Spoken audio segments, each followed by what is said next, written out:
So, Scarlet and Violet has been out for almost 2 weeks now, and as with every new gen, there's a bit of a learning curve, figuring out what works and what doesn't. And so the big question that's been on everybody's mind is, what are the best Pokemon in the game right now? Well, fear not, my friends, for I have taken it upon myself to create this video to answer that very question, so you can start beating everybody on Showdown, and then, once you hit #1 on the ladder, you can thank me. So, in this video I will be going over all the new Pokemon that are quite good in the meta currently, and then I will also be discussing all the returning Pokemon that are also very good right now. Of course, since I will be talking about the new Pokemon, if you have not beaten the games yet and you don't want to get spoiled, then there is your warning.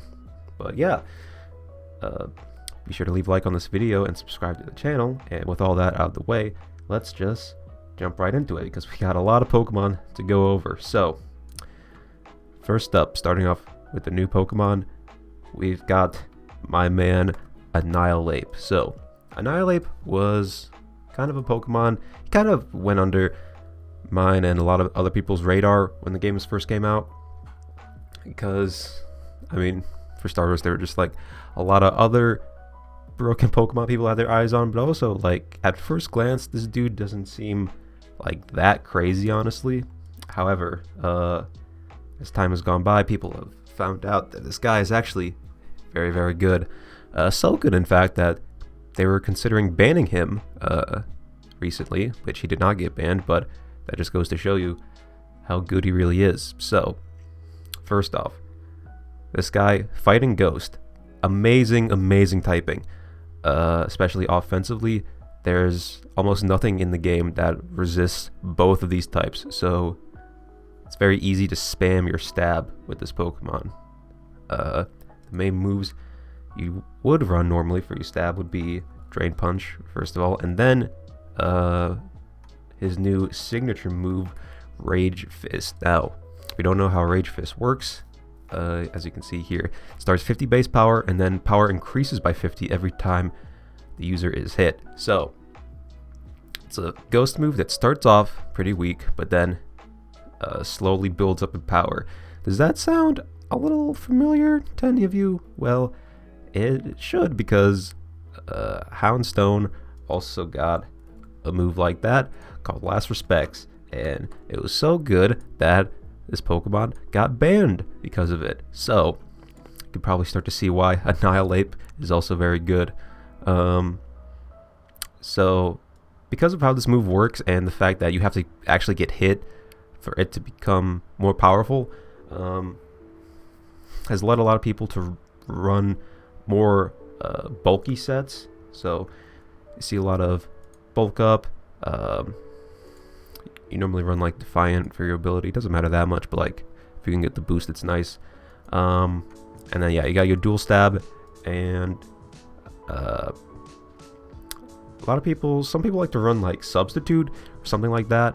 Kind of like just as like, you know, you got the bulk up to set up with, and you can go for sub. But the set I've seen be most successful is actually Rest with Chesto Berry.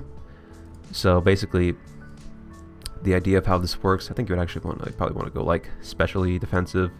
So how it would work is you're invested in HP and special defense, so you're nice and bulky, and then you can go for bulk ups to boost your attack and defense. And then since you're quite tanky, you can take the hits, and then once you've gotten down low, you can just go for rest, and because of your Chesto Berry, you'll wake up instantly, and by that point, you should have gotten hit quite a few times, which would mean Rage Fist will be very, very powerful. Of course, you also have Drain Punch to heal yourself back up. And yeah, this set is pretty good. It's pretty hard to break through this thing, and it's also pretty hard to switch in. So yeah, Annihilape, he's pretty good. Watch out for this guy. He can mess you up if you're not careful. But yeah, that's him. Next up, we got this guy. This guy is kind of lower on the radar, I guess you could say, for how good he is, but I still think he's quite good, so I'm gonna mention him here. Baxcalibur, the new pseudo for this gen. Ridiculous attack. Pretty solid bulk, honestly. The only downside is he's not that fast. He's not slow per se, but like still probably not as much speed as you want on the Pokemon like this. But I suppose the power does make up for it a bit. Dragon Ice, very cool typing. Kyurem also had that typing, also was very good before. Has a new ability, Thermal Exchange, which boosts your attack if you're hit by a fire move, and also means you can't get burned. So that is honestly a very good, very nice effect for this Pokemon to have, because obviously if you're a physical attacker, like unless you have guts, you don't want to get burned. So the fact that he's immune to burn in the first place is very, very useful. So this guy gets a new move, if I can find it here, yes. Glaval Rush, it's a dragon move, not an ice move. I would have expected it to be an ice move, but it's a dragon move. 120 base power. Next turn, attacks cannot miss user and deal ×2 damage. So, yeah, it's not the best signature move, honestly, because, you know, right after you use it, you're just gonna be way more vulnerable to any attack. So, I've seen some people using it. Honestly, I would not recommend it. If you want a strong dragon move, I would just recommend Outrage at that point. Yeah, Outrage locks you in and you get confused, but I still think that's better than taking double damage the next turn, honestly. So this guy, he's got a few potential sets you could run. He gets Dragon Dance, of course, which is always nice on any strong Pokemon. You can run like Dragon Claw, or like I said before, Outrage if you're really feeling it. This guy does not, I don't think he gets Ice Spinner, does he? Is it down here? He does not get Ice Spinner, so that's a bit unfortunate, because Ice Spinner is 100 accuracy, but you can still run Icicle Crash, still strong. He also gets Ice Shard, so it's a pretty decent set as far as coverage goes. I mean, if you want, like, maybe drop the priority for like Earthquake or something, because Earthquake does round out your coverage quite nicely. Or you could also just run like you just go straight Choice Band and not even worry about the setup. So that's also something that could work nicely. I think this Pokemon is like, again, I don't think he's like super high up on people's like list of strong mons right now, but I think he is very good. The ice type does kind of hold him back a bit. I suppose you could run Boots if you wanted to, try to alleviate the Stealth Rock weakness and all that. But yeah, as I said, I still think this guy's very good. Dragon Ice is a very good offensive typing, and with attack like this, I feel like, you know, you can definitely put in the work. So yeah, next up we got Ceruledge. So this was a Pokemon, if you guys saw my video where I predicted how good the new Pokemon would be before the games came out, you know I rated Ceruledge pretty highly in that video. And you know, when the games actually came out, honestly, it kind of seemed like it wouldn't be the case that this guy would be good, just because if you look at his stats, they're a little bit underwhelming at first glance. Again, kind of like Baxcalibur, only 85 speed is like, it's like you want to be faster than that, but like, so that kind of, you know, people kind of shied away from this guy because of that at first. But then, as time went on, people started, you know, trying him out more and actually figured out that, you know, this guy's he's actually pretty good. So as far as Ghost Stab, you still only, your strongest move is Shadow Claw, which is kind of mediocre. Not really what you want. If this dude got like Poltergeist or something, that'd be way better.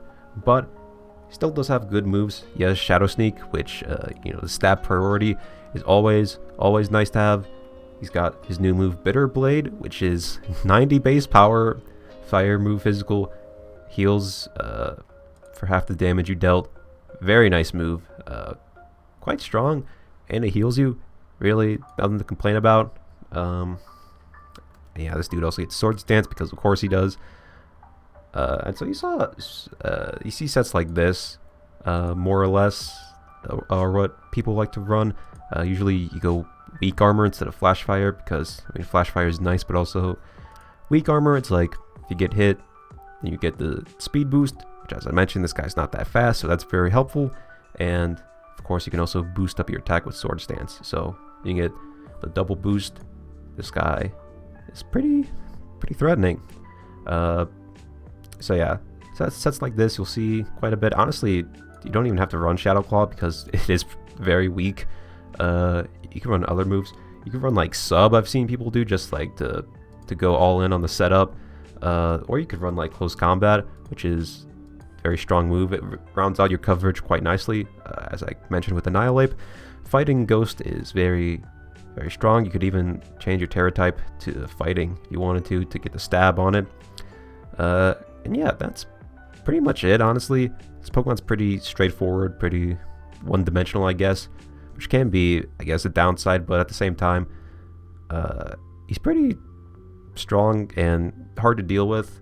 I mean, like, outside of, like, you know, maybe, like, stab close combat if you terrestrialize, this dude doesn't, like, break through stuff super well. Like, he doesn't deal well with fat teams, but I think this dude is very good if you're fighting against offensive teams, especially with the Shadow Sneak. If you can get +2, priority is very good right now, and being able to have stab on your priority and also be able to boost it up is very nice, and can definitely give a lot of teams some issues. But yeah, you can run Life Orb. Life Orb is pretty good. You could also run like Sash maybe. Boots also is an option if you don't want to take rocks damage. But yeah, that's pretty much it with Ceruledge. He's pretty good. Go try him out. He's a fun guy. But yeah, moving on. We got broken guys. Ooh, very broken Pokemon. Chien-Pao. Actually, he's not. Well, I say broken. He's pretty good. He's very good. Don't get it twisted. But I think it has been kind of questionable how good he is exactly, because he's been on the radar to get banned for a little bit now.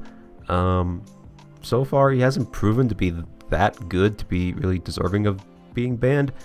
Although now that other Pokemon have already gotten banned, specifically Iron Bundle, which recently got banned, who, much like Chien-Pao here, is a very fast Ice type.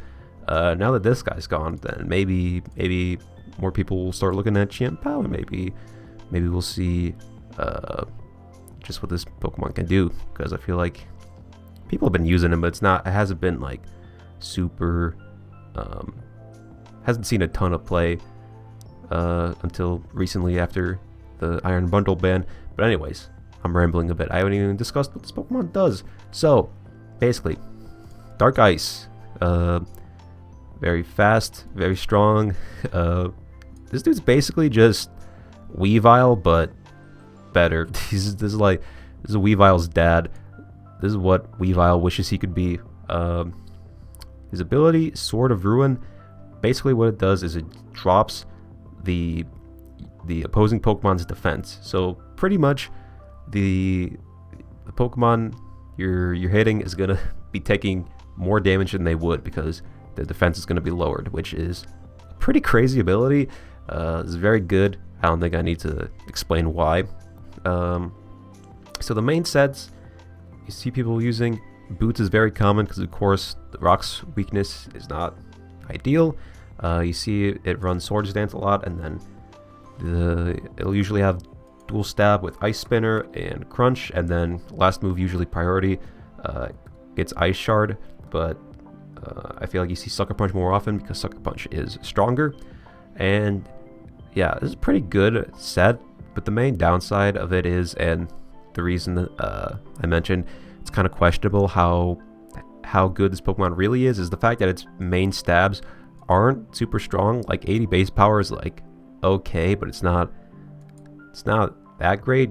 You typically want, out of your like go-to moves, you want like 90 or 100 base power at least. So yeah, I mean, with its ability, and especially with Swords Dance, obviously it helps out a bit. But you know, if this thing had like knockoff or something, then that'd be really good. Then this Pokemon would be pretty crazy, but doesn't have access to that currently. So this is what you got. Still pretty good. Definitely, you know, like I said, this kid's basically just new Weavile, and he does, you know, similar role. But yeah, you also sometimes you don't even see Swords Dance. Sometimes you just see 4 attacks. You can run like Sacred Sword, which is nice coverage. Helps you hit stuff like Kingambit and other Pokemon that could be scary. You know, so just if you're running 4 attack, you can just go straight Choice Banded, and that'll definitely give more of an oomph to your moves that you may be looking for. But it'll also lock you in, of course, so there is that trade-off. So yeah, that's Chien-Pao. Very, very good Pokemon.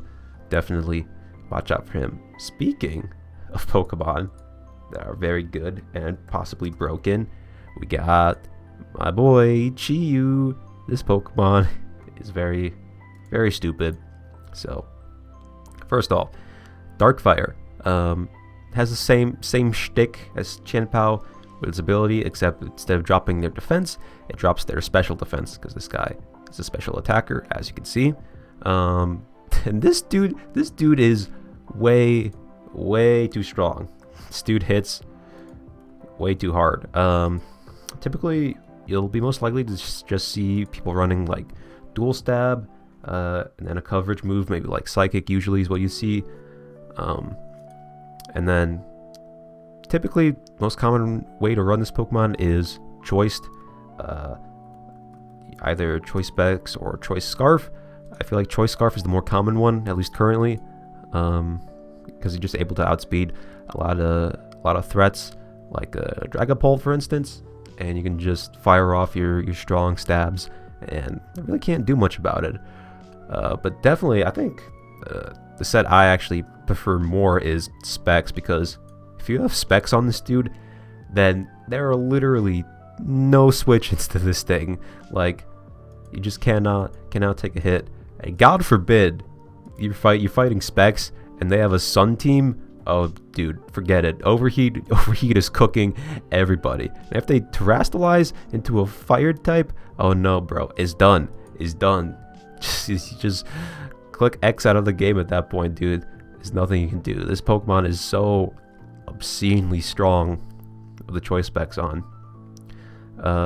Also have been some people who have been running a setup set with Boots and Nasty Plot, because this Pokemon does get Nasty Plot, because it wasn't not like it was already strong enough.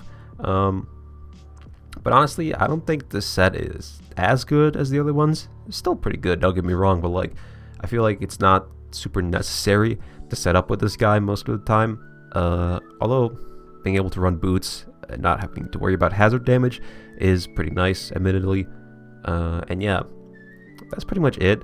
Like I said, you mostly see Dual Stab on this guy. He doesn't get a lot of coverage. I mean, you could run like Terra Blast if you really wanted to for more coverage. You can run like Terra Ice or like Fighting or something like that to round out your coverage.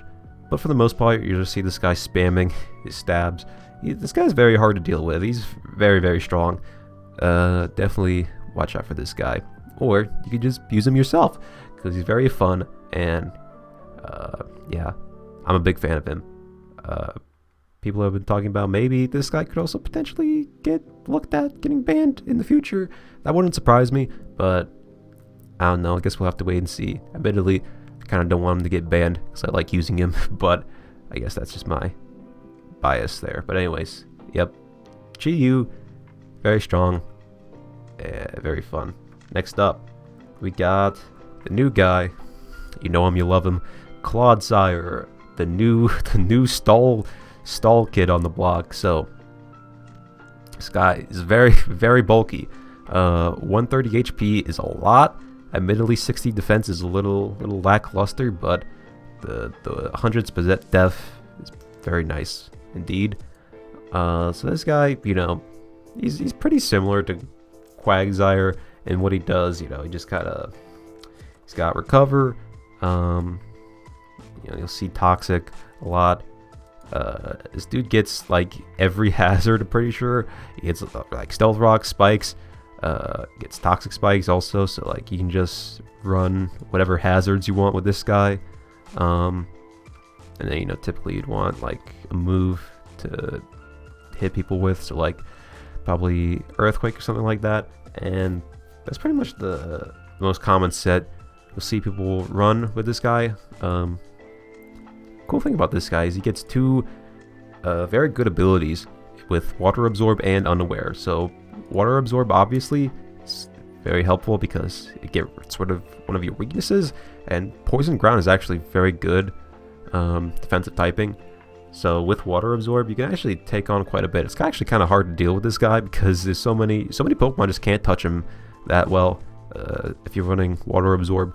But you can also run Unaware, which is also a very good ability. You are seeing a lot of setup right now in the meta, so having an Unaware Mon is very, very helpful in that regard. Yeah, I mean, I feel like I don't need to explain that much about this guy. He's a little stall guy, You guys know what stall Pokemon do by now. You could also run this guy more physically defensive if you wanted to, kind of like help out that lower defensive stat to take hits better. Could do that. But yeah, Clodsire, he's doing his thing. Just, setting up hazards, poisoning people, just, sitting there, not dying. So yeah, that's him. Next up, we have another very good Pokemon, Cyclizar. So this guy is also looking at potentially getting banned in the future. But unlike the other guys I talked about, like Chien-Pao or Chi-Yu, it's not that this Pokemon is like obscenely strong or anything like that. Because if you look at him, he's not that strong. Like his attack stats, like okay, it's whatever. So why would they want to ban this guy? Well, it's not because he's ridiculously strong or anything like that, but it's because of just the amount of support he gives the team is kind of ridiculous. So the main thing that makes this guy so crazy is his signature move, Shed Tail. And if you don't know already, Shed Tail, you set up a sub and then you instantly pass the sub to another one of your teammates. So it's basically like Substitute and U-turn at the same time. You set up a sub, you switch out, and then it's also like Baton Pass because you pass the sub to a teammate. So this move is very, very good. As you can see, it says it takes half your HP when you use it, as opposed to a regular Substitute, which would normally only take a quarter. However, that's really not an issue with this guy because he gets Regenerator. So as soon as you use this move, you lose half your health, but then you switch, so you get back a third of it. So if you use this move from full, you'll only be losing like 17% of your HP, if my math is correct there. So that's really not a big deal with Regenerator. You can really, it's kind of a non-issue, honestly. Yeah, this move is super good. Just like being able to give any of your Pokemon a free sub is it's just like ridiculously good and useful. So that's the main move that makes this Pokemon so good. Other things that you see people run a lot that this Pokemon gets, he gets Knockoff, which is another great support move. A lot of Pokemon have lost Knockoff this gen, so any Pokemon that gets it is it's automatically quite a nice benefit. Because getting rid of items is always good. This Pokemon also gets Rapid Spin. Hazards are like everywhere right now because they decided to give everyone spikes this gen for some reason. So having any way to get rid of hazards is always helpful for teams. Then he also gets Taunt, which is very nice for stopping like more defensive teams. But also, the move you see people use a lot is U-turn because I mean, you might be like, why would you need U-turn when you have Shed Tail? But U-turn's a nice alternative if, like, say maybe you don't have enough health to go for Shed Tail, or if you just like maybe you don't really need to pass a sub, maybe you just want the chip instead. So yeah, this guy, he's real good. As you can see, he just has so much support that he can give, and he's super fast. So like most of the time, like, you can just lead this guy, and he's gonna be faster than most things, and you can just go for Shed Tail and just help get one of your Pokemon set up. So it's just, this dude's just very, very annoying, and just he really helps out any team so much. You really can't go wrong with this guy. He's super good right now. Definitely give him a look. So yeah, that's Cyclizar. Next up, we got my man Dondozo, big boy. So this Pokemon is much like Clodsire, very good because he gets Unaware, and as I said before, setup is very common right now, and Dondozo might be like the best Pokemon to stop setup because he has Unaware, but he's also just so dang bulky. He's got 150 HP, 115 defense, 65 special defense, like whatever, but yeah, this dude is he's so fat, he's so hard to beat, and he has a great typing too with Pure Water. Such a good typing defensively. So the main set I feel like I've seen people run on this guy is like a curse set to set up, and then you have run like Liquidation, he has Avalanche, and then like you could run like Earthquake, you could run Body Press. This guy, honestly, I feel like he doesn't get a ton of moves, which I feel like is kind of a weakness of him. Also doesn't have really a way to heal, get health back besides leftovers, but even so, this Pokemon's still very tanky, very hard to beat. Also another set I've seen people use, if you do want to be more tanky, have a way to heal back health, is run Rest, Sleep Talk, and this dude at this point, he's basically just physical Suicune, because like you'd see Suicune run a set like this a lot, except you'd have Calm Mind over Curse and Scald over Liquidation. So a bit different, but still it's the same idea, really, right? And also maybe you could run, if you wanted to be more specially bulky, take the hits better, you could run specially defensive, especially because you're already going to be boosting your defense with Curse and whatnot. Yeah, this dude, very, very tanky, very hard to take down.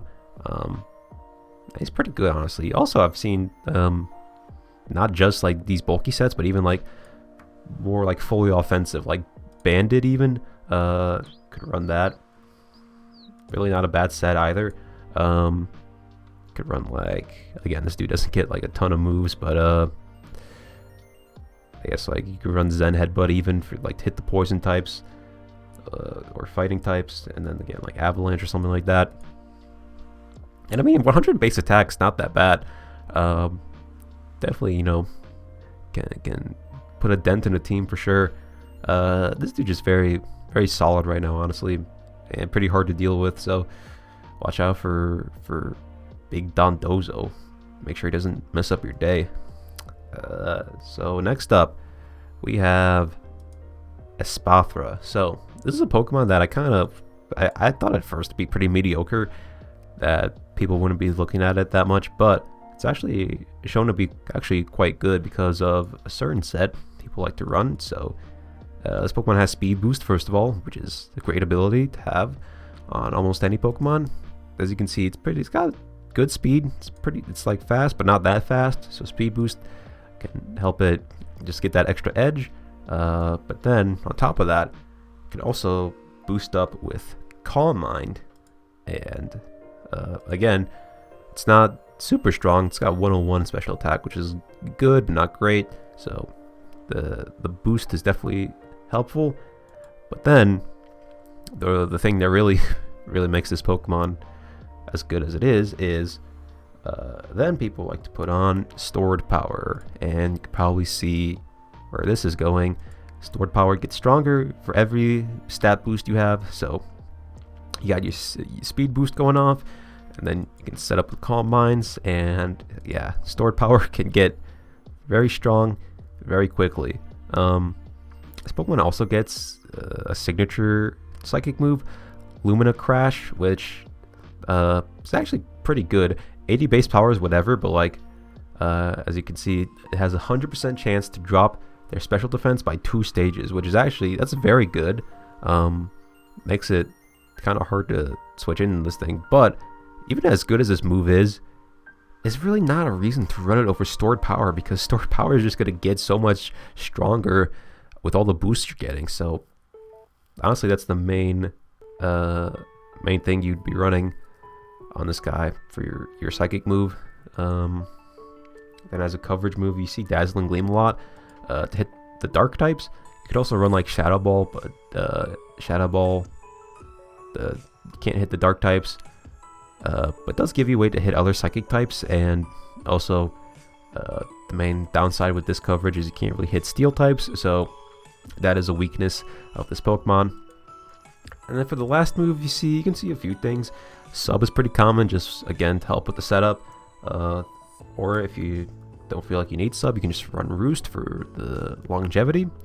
And yeah, this Pokemon's just very hard to deal with once it's gotten set up, because it's just like stored power gets so strong so fast, and it's like this Pokemon could definitely be an issue for a lot of teams if you're not careful. So yeah, that's pretty much all this Pokemon does. Kind of one-dimensional, but also at the same time the set is pretty good once it gets going. So yeah, I think actually this Pokemon's pretty solid currently. Watch out for it. Don't let yourself get set up on, or else you're gonna have a bad time.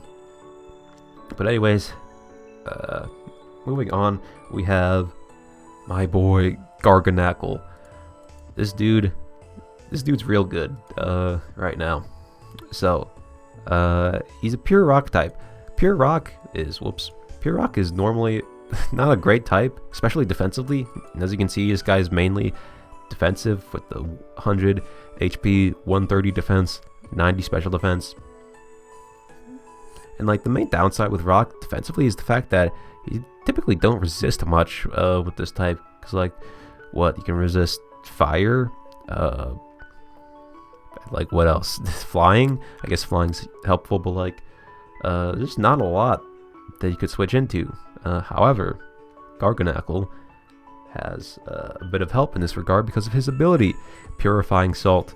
So first of all, this ability makes you can't be statused, which is just like super convenient to have. You can't get burnt, can't get poisoned, which is really useful for a bulky Pokemon.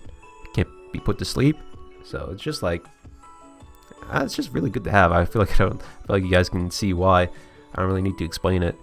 No status is super useful, but the really cool part of this ability is the fact that it also it basically lets you resist Ghost, which is very sick, because Ghost resists are kind of hard to come by. You only have like normal types and dark types that resist Ghost, and most normal types aren't very good, so you don't see them a lot. And then most dark types that are good are usually offensive, so they can't take hits very well. So having a solid Ghost resist with this Pokemon is actually very convenient. So yeah, this guy, he's pretty bulky. Usually see Recover, gets Rocks, which is always good for a team. What you see a lot for going on offense is you see this guy run Iron Defense plus Body Press, so you can boost up your defense, and then Body Press does a ton of damage. And yeah, that's the main thing this guy does. He does get some other stuff. You can run like Earthquake maybe. Yeah, he's pretty straightforward, but like I don't know, he's pretty good. He's just like like usually defensive rock types aren't very good, but because of his ability, he's actually gives him a solid like niche as far as like being able to switch into ghost types and whatnot. And also almost forgot, but this guy also gets a new signature move that is very good, which is called Salt Cure, which is 40 power rock move, which is pretty, it's not great, it's kind of whatever, but the upside of it, the main reason you want to use it is it deals chip damage, typically 1/8 of Pokemon's health every turn, so kind of like Fire Spin or something like that, except it doesn't trap you in and just deals the chip damage.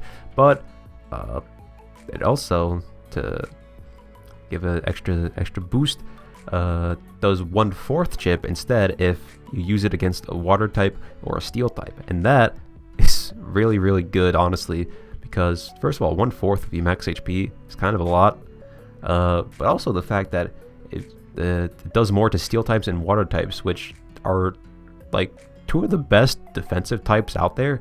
So just being able to like do like solid chip to those Pokemon is a really nice benefit of this move. And yeah, this guy's just super interesting because he like, on the surface he seems kind of like whatever, just a bulky rock type, but he actually, because of his ability and moves, he actually has like really solid ways to get around some of the best types in the game currently. So Garganacl, he's actually pretty good. Don't be fooled. This guy is definitely put in some work. So yeah, that's Garganacl. Next up, we got my man Gholdengo, the boy. So this dude, getting back to Pokemon that are stupid good, this Pokemon was also getting looked at for getting banned because he's just really strong. So you see his stats: 133 special attacks, great, that's super strong. As to the stats are kind of whatever, but the main things that make this guy good, first of all, his typing. Steel Ghost is probably one of the best types in the game. Of course, you guys all know Aegislash by now. That Pokemon's amazing, and this Pokemon's also pretty fantastic because typing is so good, both defensively and offensively. But the other thing that makes this guy so good is his ability, Good as Gold, which, as you can see here, it says the Pokemon is immune to status moves. Now, don't get this confused, because when I first saw this, I thought this meant like, oh, you can't get status like Garganacl's ability, so like, you know, no burn paralysis or whatever, which is still pretty good, but that's not what they mean by this. It's not that you can't get status, it's that status moves, like as in non-damaging moves, just don't work on this guy. So that includes status moves like Will-O-Wisp or T-Wave, but that also includes moves like Taunt, like Defog, which is a huge one. They just don't work on this guy. He doesn't care, which is pretty insane. This is one of probably the best abilities we've ever seen in the game. It's just being immune to like every non-damaging move is pretty crazy. And yeah, this Pokemon also gets very good coverage. Of course, you got your old reliable ghost move, Shadow Ball, but he also gets a new signature move called Make It Rain, which is a very good move. It's a 120 base power special steel move that drops your special attack by 1 every time you use it. So it's kind of like Draco Meteor or Overheat or something like that, except instead of it's a little bit weaker than those moves, and it also only drops your special attack by 1 stage instead of 2 stages, which honestly I feel like this move might be better than moves like Draco and Overheat because of that, because yes, while it is weaker, you're only getting dropped by 1 the first time you use it. So I feel like because of that, it makes this move actually more easy to spam than those other moves, because, you know, with like Draco or whatever, once we're at -2, it's like, you know, unless you have choice specs on or something, you're probably not going to do a ton of damage with your next one. But with this move, even at -1, like, still 120 base power, you still have really good special attack. It's like you can still do solid damage with this move even after -1. And then you also see Focus Blast a lot for the coverage. Again, Ghost fighting, super good. Of course, Focus Blast kind of unreliable, inaccurate, but you know, it kind of just is what it is. And then the most common set I think you see people running right now is Scarf. With Trick is the last move, so you can, like, you know, potentially mess up some bulkier Pokemon if you give them Choice Scarf or whatever. And yeah, Scarf is very good because, as you can see, the speed is kind of mediocre, but with the Scarf, it makes this guy actually pretty fast. And again, special attack's already great, so just turns this guy into a very threatening special attacker. It's pretty hard to deal with. It's pretty hard to switch in because the coverage is very good. You can even see people sometimes going Terra fighting just to make Focus Blast even stronger and even harder to switch into. This guy's very good. Also, a set I see sometimes is people like to run Nasty Plot. They forego the choice set. Usually see people running Air Balloon a lot on this set because gets rid of the ground weakness, which makes this guy easier to switch into, or makes him easier to switch in. And yeah, because of your type, you're immune to you're immune to poison, fighting, and normal already. And with Air Balloon, you also get immune to ground as long as you have the balloon still, and because of your ability, you're immune to status moves. So yeah, just like having Air Balloon on top of all that just makes this Pokemon able to switch into so much stuff. You could run this set with the 3 attacks with Nasty Plot, or I also see some people, you know, going like Substitute. Sometimes you could also run that. This guy's just really good, and he's just yeah, I mean, I don't know what else to say really. He's just kind of difficult for teams to deal with sometimes. He's super fun. I recommend you guys try this Pokemon out at some point. Definitely a fun Pokemon to use on your teams for sure. Definitely give him a look. But yeah, that's him out of the way. Next up, we have Glimmora. So this Pokemon, I don't know what to make of it at first. It's kind of weird when you first look at it. Rock Poison, first of all, is a weird. I gotta stop doing that. It was a weird typing. It's not like the best that you can that comes to mind when you think of types for a Pokemon. Stats wise, again, kind of similar to Gholdengo. Really solid special attack, but all the other stats are kind of whatever. I mean, you got decent bulk, you got okay speed. That's kind of it. But the thing that makes this Pokemon good, and what I've seen people running with him mostly, is as a hazards lead, basically. So as you can see, it gets this ability, Toxic Debris, which basically how this works is whenever you hit this Pokemon with a physical move, it automatically sets up a layer of toxic spikes. So every time you're hitting this Pokemon, with the physical move at least, you're setting up T-spikes against yourself. So pretty good ability, honestly, very cool, and it makes this Pokemon a lot more annoying and harder to deal with. And on top of that, it also gets all the other hazards. Basically, it gets Stealth Rocks, it gets Spikes, and it also gets T-spikes. So if you wanted to just get the toxic spikes up manually, you could also do that. So you see this Mon as just like hazards lead a lot of the time. As for like offensive moves, you can run Power Gem for the stab. I see people run Energy Ball a lot, specifically because it deals with the ground types that like to come in on this thing, because ground types resist this thing's dual stab. And specifically, you see Pokemon like Great Tusk come in to Rapid Spin away the hazards. So if you have Energy Ball, you can deal with that guy quite easily. You also sometimes see it run Terra Grass, just so you can, well, for one, you can turn into a Grass type and resist the ground moves that you normally be weak to, which is convenient, but also boosts Energy Ball, so you can just do big damage versus those ground types. And yeah, I also think Memento is pretty good on this Pokemon, because because you can get your hazards up, right? And then if you're down to your sash or whatever, you can go for Memento. Specifically, I think this is good if you're going up against a Pokemon that has Defog, like Corviknight, for instance, because if you guys didn't know, Defog only works if there's a target to hit it with. It's not like a move that affects the field.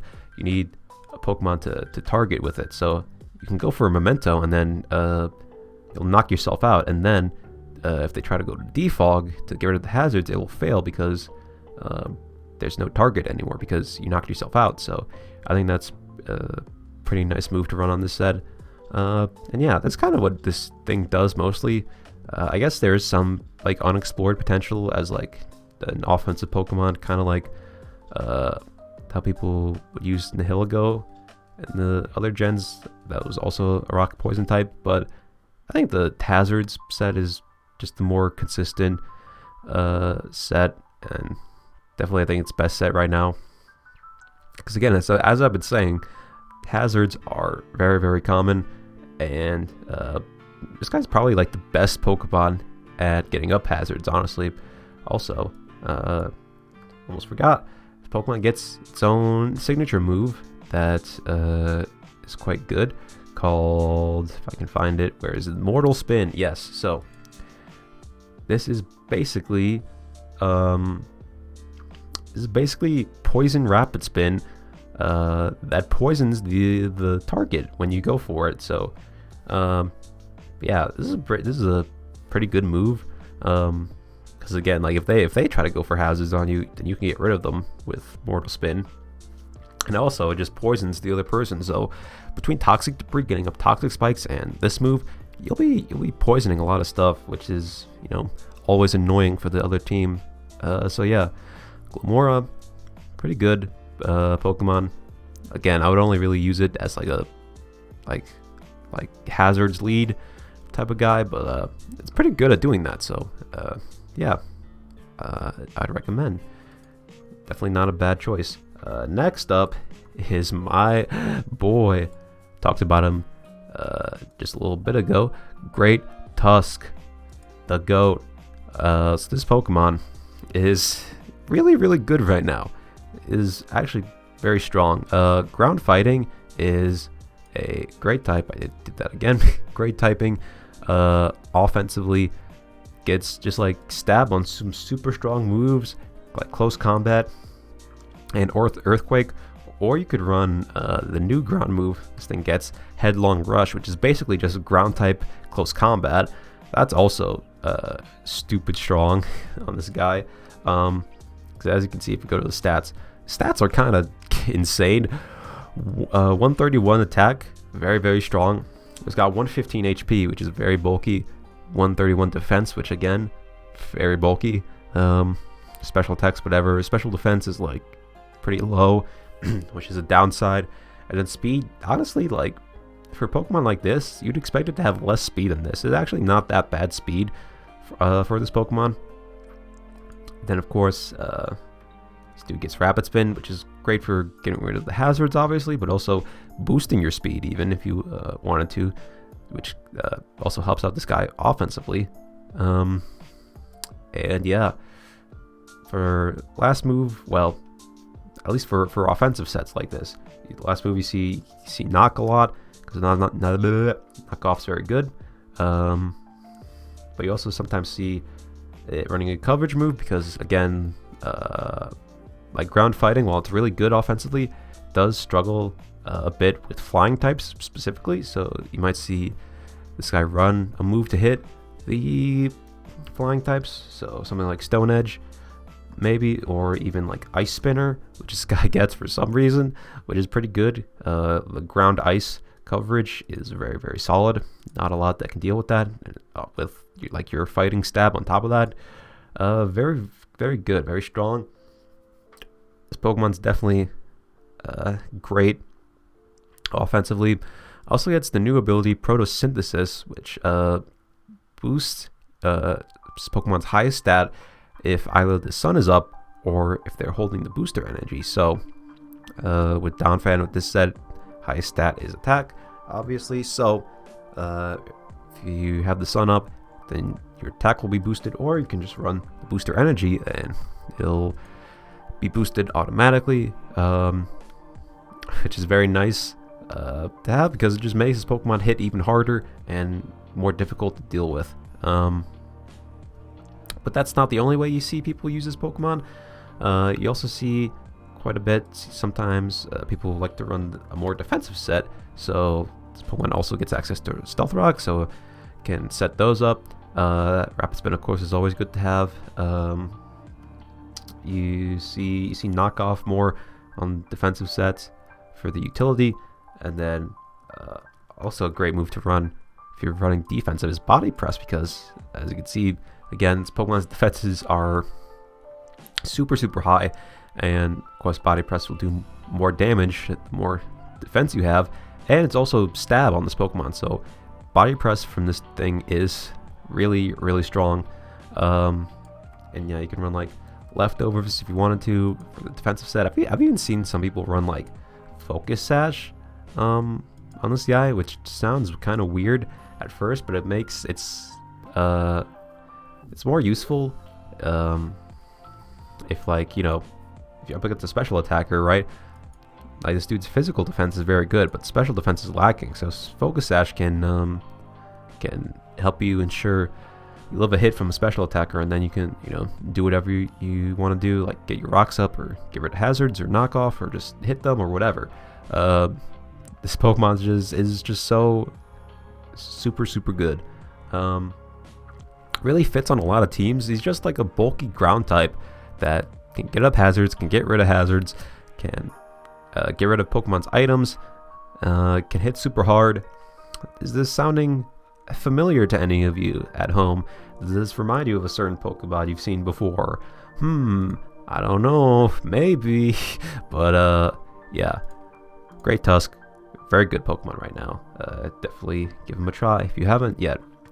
So yeah, that's him. Next up, we got another one of the new Paradox forms, Iron Moth.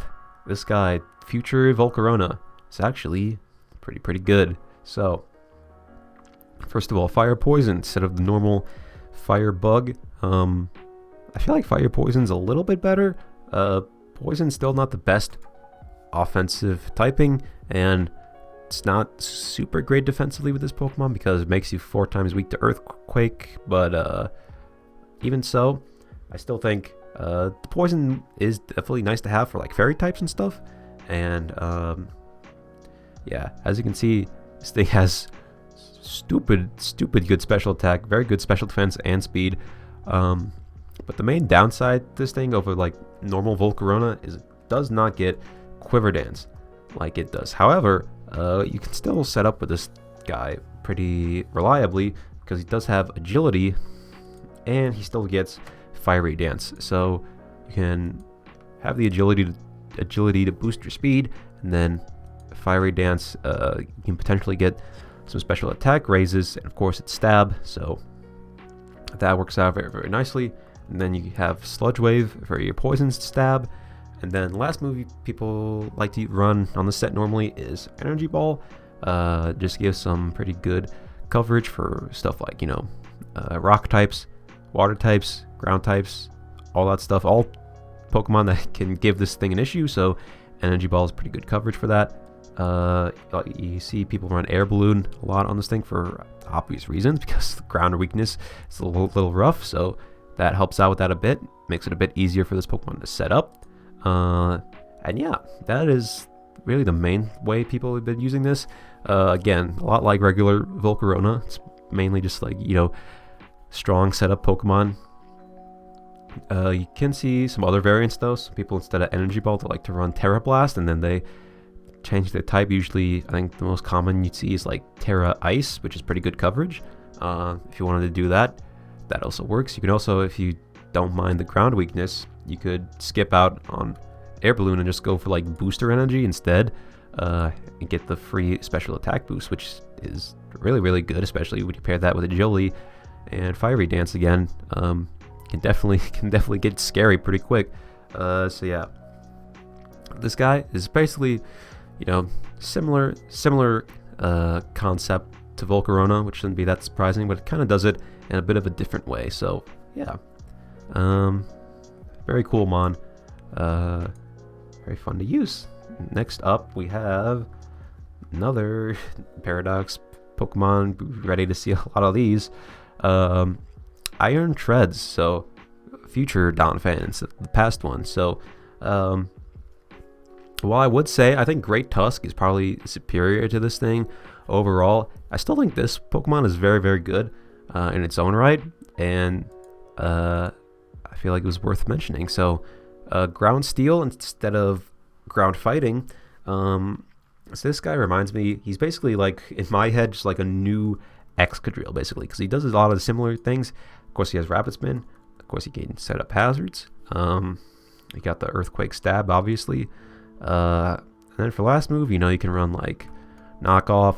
You can run some other stuff. This guy gets Volt Switch, which is very funny. But yeah, I think this guy, I think of him more as like a kind of like a more defensive version of Great Tusk. Obviously, as I mentioned, you can run Great Tusk defensively itself, but also I think this guy, especially with the Steel typing, works very well as just like a sort of annoying, just like hazard removal, hazard setup Pokemon. I feel like I see this guy a lot on bulkier teams, which I think probably works best on, because I feel like if you're going to use him on more offensive stuff, you'd probably just be better off running Great Tusk, because Great Tusk does a lot of the same things, but it is better offensively.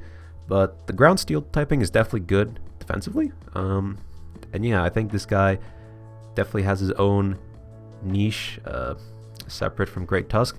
The main thing that helps out with this Pokemon is he's a lot faster, which is really nice. Also a bit better, especially defensive. So yeah, this guy definitely still very good. Again, you know, reminds me of Excadrill in a lot of ways. That definitely should not be slept on. I think this guy is still very good in his own right and doesn't just get like straight up outclassed by Great Tusk in all cases. So yeah, don't sleep on this guy. He's still pretty good. Speaking of not sleeping on Pokemon, next up we got the broken Iron Valiant Super Mega Glade, or whatever you want to call him. This Pokemon is very, very good. Again, yet another Pokemon that was considering getting banned because how strong it was. Now, I don't think people are really as quick to say this Pokemon should get banned, because I think people have learned to get around it, and it's not as scary as people first thought. But this thing is still very, very good. Fairy Fighting is a great typing. I don't think we've had it before, if I'm not mistaken. Very good offensively, also pretty good defensively. He has a lot of solid resists, like you quad resist Dark, quad resist Bug, and of course the Dragon immunity. So it's pretty nice. And this thing's stats are just like, wow, this thing's pretty good. 130 attack, 120 special attack, 116 speed. Those are some real good offensive stats. The 60 speed def is kind of like, that's not great, but like, I mean, you know, defenses with this guy are definitely less important than the offensive stats, which definitely don't disappoint in that regard. So you see a few sets run with this Pokemon. The most common set I feel like people ran at the start was a Sword Stance set with the booster energy. So basically you'd have for your attacks, you'd have close combat, obviously, because you strong stab, and then the only good physical, not even good physical fairy move, the only physical fairy move this Pokemon gets is Spirit Break, which is, I mean, it's not great. 75 power is kind of weak, so that's not ideal. But this Pokemon does also get priority with Shadow Sneak, which, as I've mentioned, priority is very good. So you saw this set a lot. You know, so basically you boost your attack with Swords Dance, and then you had the booster energy, which would raise your speed. And this thing at +1 speed is ridiculously fast and hard to deal with. So that was kind of the idea, that you just like set up and sweep with this thing, which is a pretty good set. But as time went on a bit, people kind of started to like realize that Spirit Break just doesn't cut it most of the time. So but you actually started to see some people running was just a full-on special set, which you wouldn't expect with, because I mean it's got good special attack, but the physical attack's better. So you'd think you'd expect more people to run a physical set, but people started realizing, hey, what if we just threw specs on this thing so we can just spam stab Moonblast, which is a way better fairy stab than Spirit Break is, that's for sure. And then so of course you'd have the other special moves for coverage. You have Focus Blast, which again, not great. You know, can miss a lot, but it's the best fighting special move this thing gets. And then you see like T-Bolt a lot for flying types, water types. And you also saw Psyshock, but that's not, I meant Psyshock, yep, for poison types and such, because poison types definitely give this thing an issue because it resists both the fairy and fighting moves. So this set's actually quite good, because again, 120 special attack, definitely not bad, and definitely being able to spam Moonblast is very, very nice on this Pokemon. But also, another set I've seen people using is a mixed set, taking advantage of both special attack and special attack and physical attack. Because again, Focus Blast is not a great stab, so you just see people like just mixing it up, just going like, hey, Moonblast and close combat. You just have best of both worlds, you know. Then you also saw some other moves people run on this thing. You can run like Energy Ball. It's not bad. Also, it's knockoff. This thing just has tons of coverage. Shadow Ball is really good. I guess I should mention you could run Aura Sphere if you don't want to run Focus Blast, but Aura Sphere is also kind of weak, so it's like, I mean, you could, but it's like, is it super worth it? But yeah. So you see sets like this sometimes now running around. Again, you have the booster energy to raise your speed, and then you can just hit hard with your coverage. This Pokemon's really good, guys. It's really can be difficult to deal with. Gets access to a lot of good moves, very fast, very strong, and yeah, definitely watch out for this guy, because it can mess a team up real good, and just also just a fun Pokemon to use, because you have so many options with it. Really, can fit on lots of different teams. Definitely worth checking out. Now moving on to the dude, this guy, Kingambit. This dude is a menace. So they decided to give Bisharp an evolution. I don't know why they felt the need to do this, but hey, I'm not complaining. This thing is really, really strong. And not just because it has super high attack, but because of its ability, it gets Supreme Overlord. It is such a crazy sounding ability. But what it does is it raises your attack and special attack by 10% for every Pokemon on your team that is knocked out, which is this very, very good ability, because it just makes this Pokemon like super. It just turns this thing into like the ultimate reverse sweeper, basically, because you know you can be down, like having lots of your team knocked out already, but then you can just send in this guy, and then you're boosted because of your ability, and then you can just kind of spam Sucker Punch until everyone dies, which is very cool. It's very very sick and epic when that happens, at least when you're using this Pokemon. If you're on the receiving end, it feels less cool. So yeah, people perhaps unsurprisingly run this Pokemon pretty similar to how they ran Bisharp. You got the Sucker Punch, you got Iron Head, you got Swords Dance, and then unfortunately this thing does not get knockoff currently. However, it does get a different move that helps out with the Dark Stab called Kowtow Cleaver. which is base 85 power, and never misses, which is pretty good, honestly. Definitely not like the worst thing. Not having knockoff, obviously knockoff would be preferable because it's stronger and also gets rid of items, but this move is still plenty strong, and not being able to miss is pretty helpful. So yeah, you see sets like this. Usually you can run defense, but you could also put in some speed just so you're a little bit faster, outspeed some of the bulkier Pokemon. You'd also, if you don't like the Life Orb recoil, you could run Leftovers instead. That also works. And yeah, that's the main way people use this thing. It's just Sword Stance, Dual Stab, Sucker Punch. That's really what this Pokemon's best at. And yeah, seriously, do not underestimate this thing once it's got the boosts from Supreme Overlord. If other Pokemon are knocked out, because this guy gets really strong really quick. I know like 10% doesn't sound like a lot, but that can add up, especially, you know, if this is like the last Pokemon they have. That's a 50% boost, so that's like a free choice band basically. So definitely watch out. This guy can mess you up if you're not careful. So yeah. Next up, we have Lokix. Very cool Pokemon. So at first doesn't seem like it's that insane. Bug Dark's kind of like a whatever type.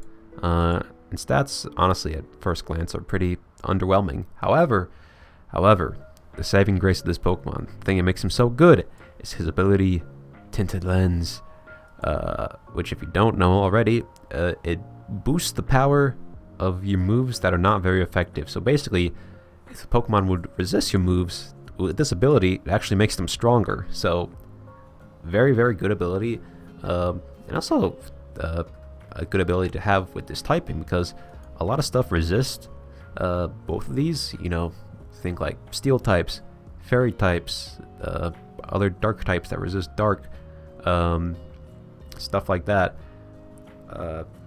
Those things that would normally be switching in without much trouble now have to think twice about it because of Tinted Lens, which makes the Pokemon a lot harder to switch into. And on top of that, this Pokemon also gets some very strong moves, like First Impression, like Sucker Punch. Also gets U-Turn. And you know, the nice thing about a Pokemon with Tinted Lens is you don't really have to run coverage with it, because like you're already like, because of your ability, even if stuff resists your stabs, that doesn't matter, because like you just Tinted Lens just makes him stronger. So it just this Pokemon is really, you know, he's better than you'd expect, honestly, with the strong priority moves with U-Turn and all that. A really good set that I like, I've seen people using, is Banded. With this, you know, first of all, it makes priority moves just super strong, but it also gives you a nice strong U-Turn to switch out on stuff. I know a First Impression plus Choice Band doesn't sound great, because you can only use First Impression one time when you switch in. So if you have a Choice Band, and if you go for First Impression, then you have to switch out right after, which is, you know, a downside. But at the same time, Banded First Impression is so strong, and with Tinted Lens makes it so hard to switch into, that I feel like it's kind of worth it, honestly. Just being able to get such a strong hit off for really no cost, basically. If you don't want to go the choice route, this Pokemon also gets Swords Dance, so you can set up with this guy. You can run like Life Orb if you want, or you can even do like Focus Sash. You can have Boots if you don't like the Rock's weakness. All that's very good. This Pokemon also gets a move called Axe Kick, which is 120 power fighting move. Has a 30% chance to confuse, but you lose 50% of your health if you miss the attack. So it's basically like High Jump Kick, except with the chance to confuse. So not a bad move, honestly. It does give this Pokemon some good coverage, but at the same time, it's like, well, do you really need coverage with Tinted Lens? Maybe you do, maybe you don't. That's kind of up to you to decide. Pokemon also gets Leech Life, which is a very good move to have. Stab, heals yourself. And yeah, this Pokemon's just very fun to use and very strong. Definitely don't underestimate this guy with Tinted Lens. He can pack a punch. So that's Lokix. Next up, we have the starter, Meowscarada. So, people at Game Freak, they definitely, I feel like they play favorites to the starters they like, because, you know, I've noticed that, like, they like to give the cool guy hype starters like Greninja, like Cinderace. They like to make them very, very good. And they also like to give them Protean for some reason. And would you look at that, this Pokemon also gets Protean. Wow, who would have thought? So yeah, I don't know why. I don't get how this makes sense on this Pokemon, but whatever. We'll just roll with it. Protean's very good. I feel like I don't need to tell you guys. You can have Stab on any move. However, they did nerf Protean in this gen. So how it works now is basically, before you could change your type as many times as you want. So like if you had a Greninja, you could, you know, go for Ice Beam and turn into an Ice type, and then you could go for like Low Kick or whatever and turn into a Fighting type, and so on. However, they've changed how it works, and now you can only change your type one time before you switch out. So basically, if I have Meowscarada, for example, say I go for like knockoff or whatever, right? I become a pure dark type, right? So now I'm a dark type. I go for U-turn, then instead of turning into a bug type, I stay a dark type. I don't get to change again until I switch out. So once you switch out, you bring this Pokemon back in. Now it's back to its regular type, and you can change it again with Protean. So that's how it works now. I think it's definitely more fair and balanced than Protean used to be, because Protean was really good ability, arguably a little too good, because Greninja got banned in Gen 6, and then Cinderace got banned in Gen 8 with Libero, which is like the same thing as Protean basically. So yeah, I definitely like that they nerfed it. Definitely makes this Pokemon less of an issue. And yeah, I'm a fan of that. But also, honestly, like, this thing with Protean isn't like as crazy as you might think, at least at first, because, you know, the thing with Protean is like, oh, you can have Stab on any move, but like, while that's true, this thing's coverage honestly isn't that insane. Funny enough, like, the strongest moves it gets are already Stab. It gets Knockoff, which is obviously strong, but then it also gets a signature move, Flower Trick, which is 70 base power, which isn't that strong, but this move always crits. So with the crit, I believe this move goes up to like 105 power, pretty much, which is pretty good, honestly. So yeah, very strong dual Stab already, even without Protean. But as I said, this Pokemon also gets U-turn, which I think is very good with Protean, because you can just because like U-turn isn't a very strong move, but if you have Stab on it, then you can actually do a good bit of damage while also switching you out. So I think it's very nice on this Pokemon. And yeah, because of the how Protean got changed, I think honestly with mons like this, it's probably best to run like a choice set, because if you can only change your type once anyway, then you may as well just like commit and just like, you know, just lock yourself into a move and get as much damage off as you can. So I like Banded personally. I think Banded is pretty good with this Pokemon, because as you can see, very solid attack, very good speed. This Pokemon's very fast. So you can have Band, you can get a little extra attack going, or I've even seen some people run like Scarf, which is like, might seem like overkill, but honestly with the Scarf, you outspeed most things, including stuff like Dragapult, which is very nice. And yeah, you pretty much be faster than like honestly like everything. And another thing that like makes this thing very good with Scarf, you'll be faster than the Paradox mons that like to run booster energy, like Iron Valiant that I just went over, because with the booster energy, I think it's very fast, but if you're Scarf, then you're faster than it. So that's very, very nice to have. As for fourth move, I think Spikes is pretty good, honestly. Letting you get up hazards. Now, you might be like, why would you want to run Spikes if you're choiced? Doesn't that not make sense? Well, it might seem that way at first, but one of the upsides of being able to set up hazards with a Pokemon like this, even if you're choiced, is like if they have a Pokemon that can switch in on you, Like say they have something like, I don't know, like Chi-Yu or something. They can like come in and not have to worry about taking too much damage. Well, you could just hit it, or you could set up your spike as you predicted to switch in. Now you got a spike up. Now, next time you have this Pokemon out, whatever Pokemon they had to switch into it, now they're not going to be able to switch in as easily because there's a spike up. So you can get the chip damage on it as it comes in, and makes it easier to deal with that Pokemon. So I like spikes on a Pokemon like this personally. I think it's pretty good. And you know, hazards are always good to have, but you can also run other stuff. This Pokemon also gets like Pokemon also gets Play Rough, which is pretty good. And yeah, I think this Pokemon's solid. Grass Dark's not a great typing, but of course with Protean, it's not a big deal, is it? So yeah, definitely a solid Pokemon right now.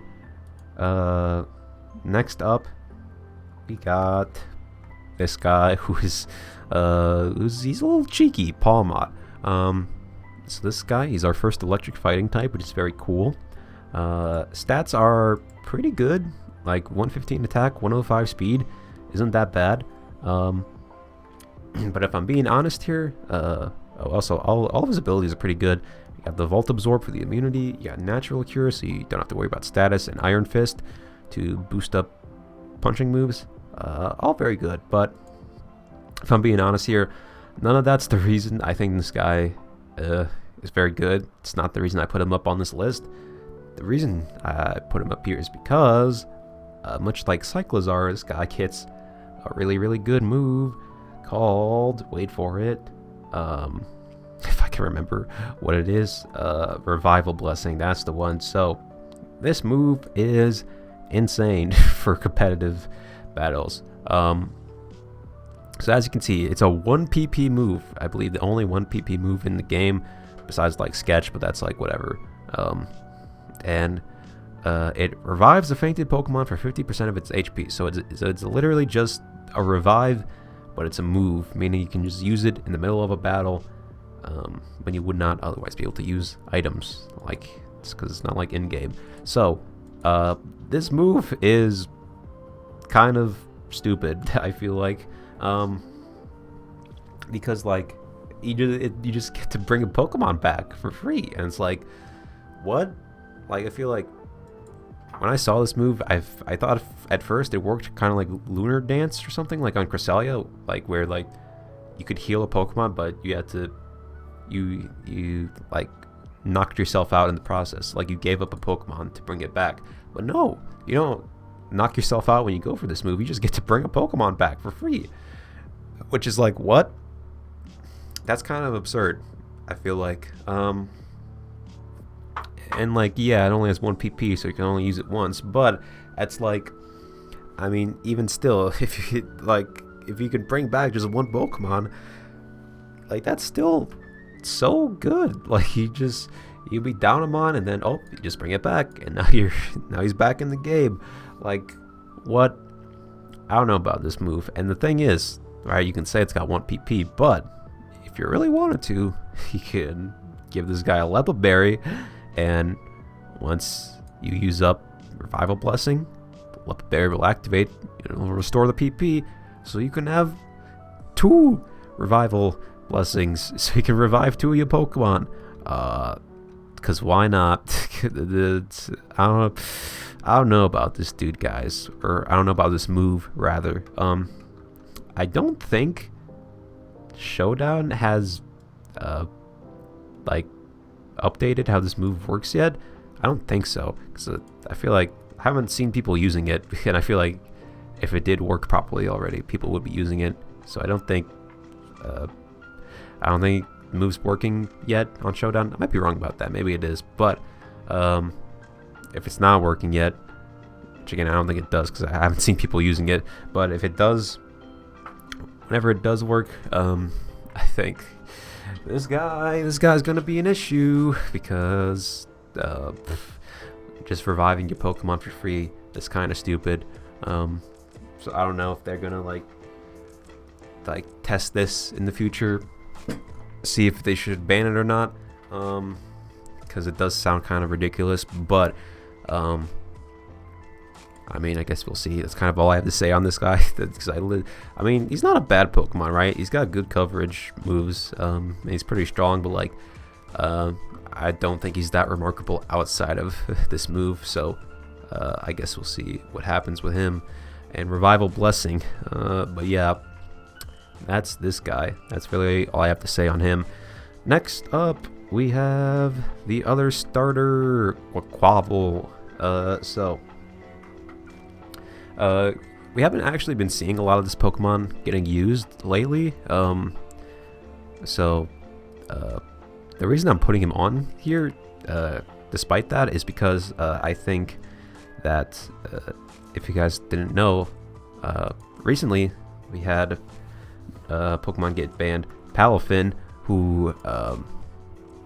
who's pretty similar to what Quaquaval does in a lot of ways, had a priority water move with Jet Punch, and usually saw like run close combat on it.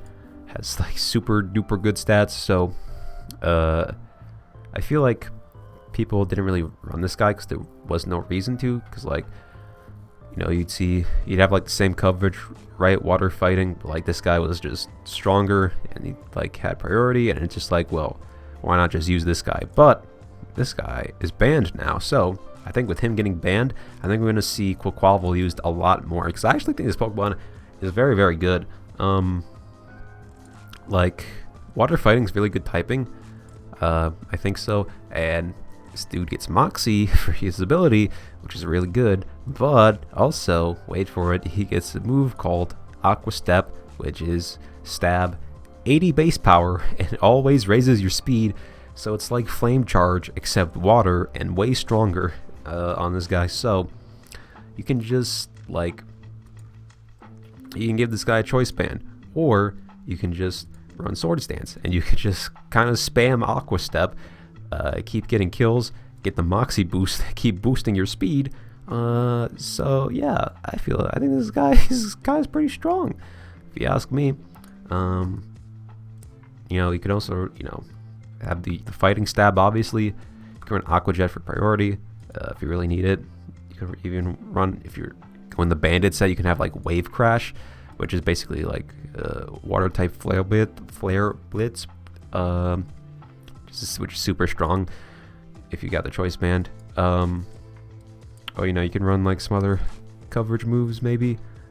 Ice Spinner is there if you want it. The ice coverage could maybe not be bad, especially to deal with something like Clodsire, which if they have Water Absorb, would otherwise wall this coverage. So Ice Punch or Ice Spinner is pretty good for that. Also gets U-Turn, which is another great move you could run.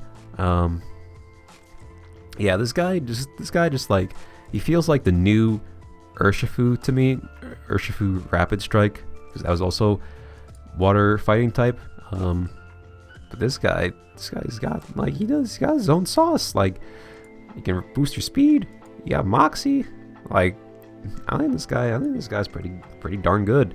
And again, you can run SD also. Could definitely work out.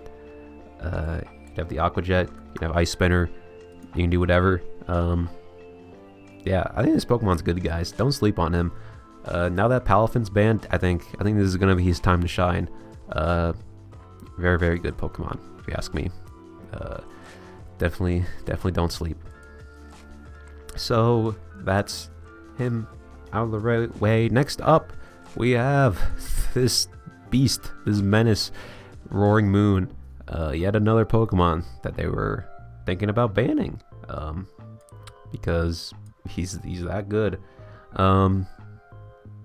So he, the main set you saw him run at the start of the gen was Booster Energy, and then you have D-Dance and Acrobatics, because if you didn't know, maybe should have mentioned this already.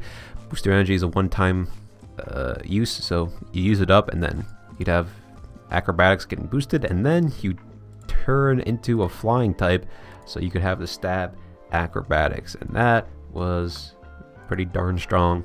And the main reason people would want to do that is because this thing's like doesn't normally get very strong stab moves, because like as you can see, he's Dark Dragon, so like the main stabs you would have normally are like Crunch and then like Dragon Claw, which are like both 80 base power, kind of similar to the same issues as Chien-Pao, where it's like they're really not that strong. So it's like this Pokemon kind of struggled with that. But with this set, you can just get the booster energy, boost your attack, and then you can D-Dance up, turn to a flying type. You got Stab Acrobatics, and now you're just blowing through everybody. And this is a pretty good set.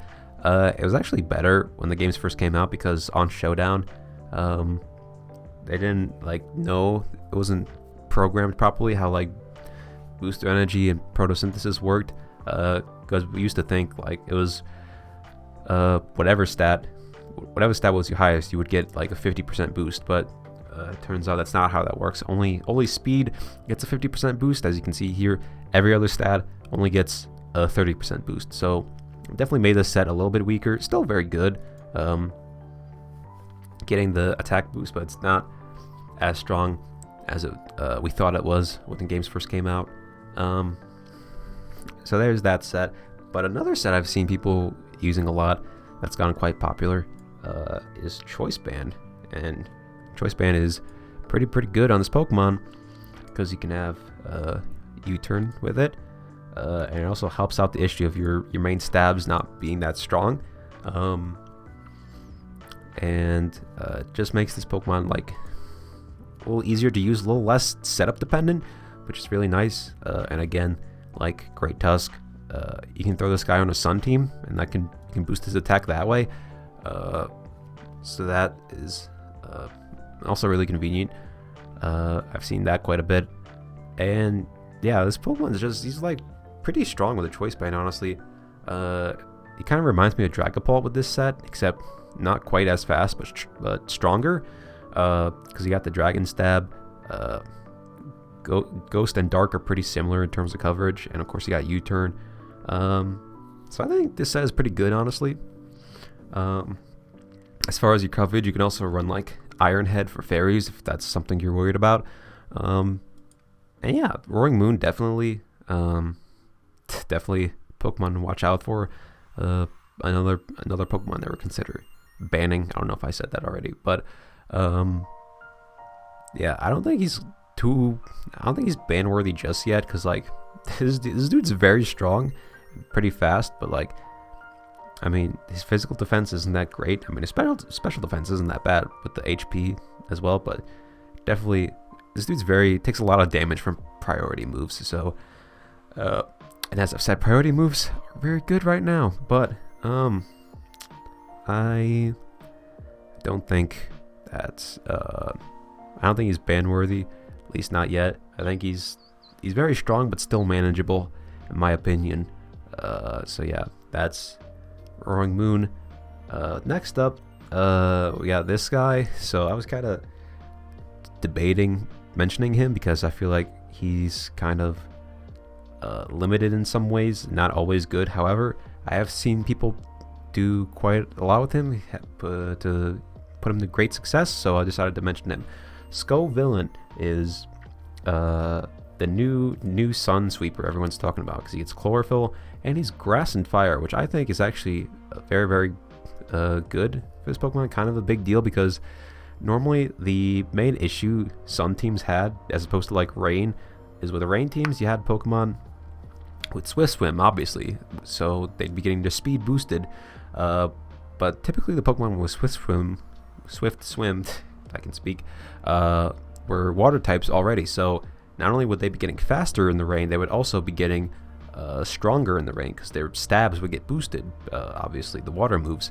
So that was always kind of a edge Rain had over Sun, because with some teams, the Pokemon getting faster were the Pokemon with Chlorophyll, which were almost always grass types, not fire types. So you'd have the fire types getting stronger, but you have the grass types getting faster, so it wasn't like an all-in-one package like you had with Rain. However, now that we have this Pokemon, we can finally actually have that on Sun teams. We can have Pokemon that's fast and strong because of the Sun, because his fire moves are going to be stronger, so that's really cool. So this guy, you run him pretty similar to how you used to ran Venusaur on some teams, which is basically, you have Chlorophyll, obviously, you had Growth to boost your stats up in the sun. You have your Fire Stab, obviously. I usually go with Flamethrower. You can go with Fire Blast if you want, but Fire Blast is inaccurate, and I don't think it's that necessary because, again, Flamethrower is going to get powered up by the sun, so I don't think the extra power is super necessary, but you could run it if you want. You got Giga Drain for the Grass Stab and also for recovery. And then, for the last move, this dude's coverage isn't that great, honestly. I've seen people using Terra Blast on this guy a bit. Terra Blast, normally most common thing you turn into is like an Ice type, and then you have the Ice coverage, which helps out against Dragon types in particular, which would resist your dual stab. So there's that. And I don't think that's bad, but I also not always a fan of like committing to one of your Pokemon terastallizing, basically, because it's like if you don't terastallize this guy, you terastallize someone else, then well, you kind of have a wasted move slot. So sometimes what I like to run is put on Stomping Tantrum, because the ground coverage helps out against opposing fire types.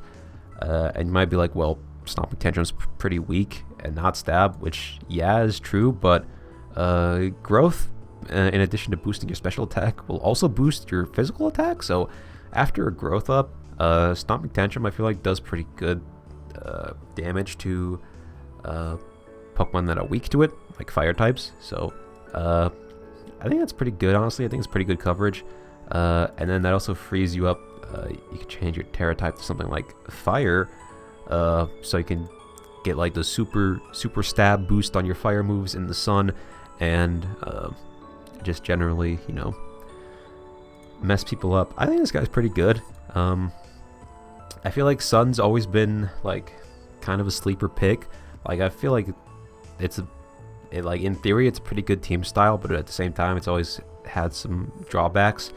But now that we have this guy, who I feel like I'd argue is probably the best Chlorophyll sweeper we've had yet, because again, the boosted fire stab, but also this guy, actually, he's stronger than Venusaur was, which I'd say Venusaur was the main sun sweeper before. He's a bit slower, which is a downside, but I mean, with the Chlorophyll, you're still gonna be faster than most things. So yeah, I think this guy's actually really good.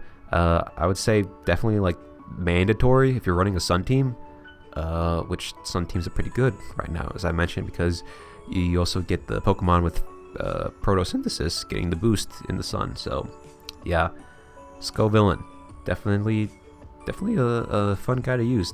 Definitely use him if you're using a sun team. Next up, we have the third and final starter. Yes, folks, I am glad to announce that in this generation, all three of the starter Pokemon are viable, at least currently. So rejoice. Whatever starter you prefer, you can enjoy using them in this generation. So the main thing with this Pokemon that makes him good, we've seen it with Clodsire, we saw it with Dondozo, is he gets Unaware. And Unaware is really good, as we've gone over, because it stops the setup Pokemon that are really good right now.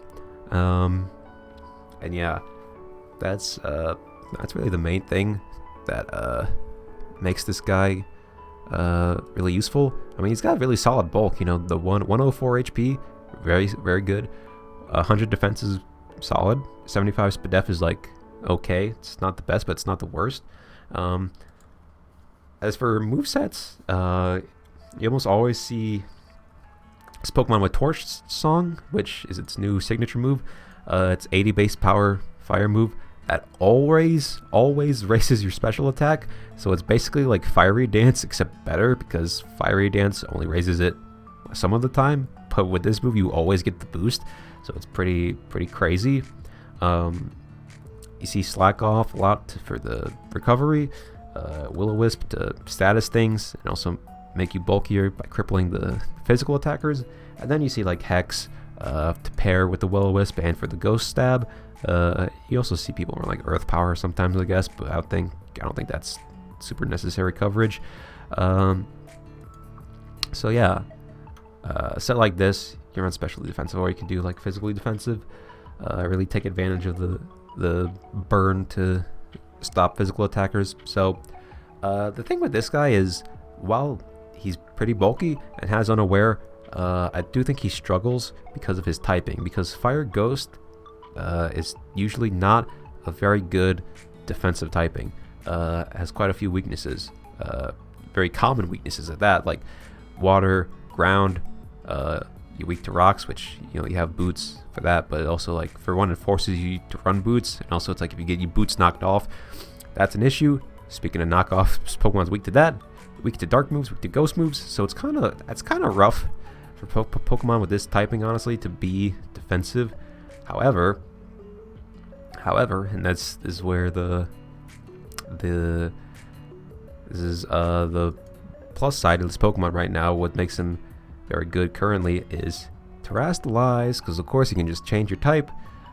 So typically you'll see people turn this thing into a fairy type, which is a much better defensive typing, and it just makes this Pokemon way harder to deal with. And it's like, you know, turns into a fairy type, has Unaware, likes to run heavy duty boots, is very bulky, is able to heal itself. Is this sounding familiar to anybody? I don't know. Maybe it's, ooh. Guess who's back?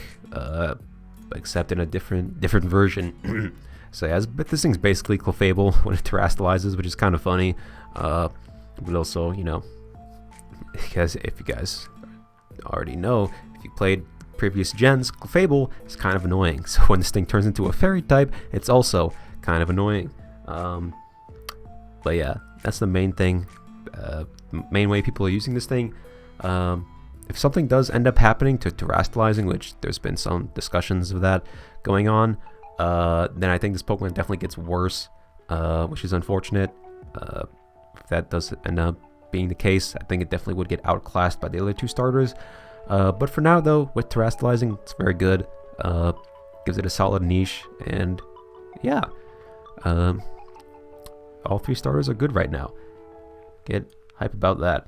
And now, finally, we've reached the last of the new Pokemon that I think are very good right now, which is big boy Ting-Lu. So, this Pokemon, like Chien-Pao, like Chi-Yu, its ability drops your stats, but this Pokemon drops your special attack. So if we go over to these stats real quick, we can see here, this dude is ridiculously bulky. He's so fat. 155 HP is absurd. He has so much HP. You got the 125 defense, which is very high. You have 80 special defense, which honestly isn't that bad. It is kind of mediocre compared to the rest of it, but because of your ability, you're dropping their special attack, so you're taking less from the special attacks, so it really doesn't even matter that, like, your special defense isn't that high, because of your ability, you're gonna be taking the special hits pretty good anyway. So, like, this Pokemon is just so fat, and it's so hard to deal with. The typing is, like, defensively, it has its pros and cons. You have two immunities, obviously, with being immune to electric and psychic. Had some nice resistances. You resist dark, rock, a few other things. Ghost resist is always nice to have, but you know, you also have quite a few weaknesses at the same time. Weak to ice, water, fairy, fighting, so that's not great, but even so, I still think this guy's very hard to deal with, very difficult to take down. And if you don't like typing, just change it, just Terrastalize, become like a steel type or water type or whatever. Doesn't even matter. This Pokemon's so difficult to take down. It's absolutely ridiculous how much bulk it has. So as for moves, you see hazards on this guy a lot because he does get both Stealth Rocks and Spikes, and then you also see that paired up with Whirlwind a lot, which is nice not only for you know, forcing them to switch out and taking chip from the hazards once you set those up, but it's also nice because it helps stop people from setting up on this guy, which would normally, you know, give it some issues. If they got too many boosts up, then they could start like breaking through you. But with Whirlwind, he could stop the setup before it gets out of hand, which is very nice with this Pokemon. As for offensive moves, you have Earthquake, obviously, the old reliable stab. Can't go wrong with that. You also have access to Body Press, which with your high defense is also a very solid option. Do good damage with that. This Pokemon also gets a new ability that's signature to the other legendaries I talked about, like Chien-Pao and Chi-Yu, all that. If I can find it. Where is it? Do I have it here? Oh, here it is. Ruination. So Ruination is basically, if you guys remember Nature's Madness on the Tapus, it's basically the same thing, except it's Dark type now, which Nature's Madness was basically the same thing as Super Fang, so this is basically just Super Fang. But for the legendaries, I feel like on the other two I mentioned, it's really not that useful, because they're already very strong offensively. But with this guy, I think it does actually can be quite useful, because just lets you chip down stuff very easily. So there is that. And yeah, that's pretty much what this Pokemon does. You don't have to run the dual stab if you don't want to, or dual hazards, I meant. You can, but it's also not necessary. And yeah, I guess like the one downside with this Pokemon, I'd say, is the fact that he doesn't have a reliable way to recover health, so you kind of have to rely on leftovers, which isn't ideal. But it's also like, at the same time, this Pokemon is still, he's so hard to beat. It's kind of obnoxious. I definitely see this Pokemon becoming like a new staple on fat teams, because like he's so bulky. He sets up hazards. He can force you out, and he's just really good and really difficult to deal with. So be prepared when you're fighting this guy. All right, so that's all the new Pokemon that I feel like were worth mentioning, that I think are currently very good right now. Now let us move on to the returning Pokemon that I think are really, really good. Starting things off, we have Amoonguss. He's back, baby. You guys know what Amoonguss does.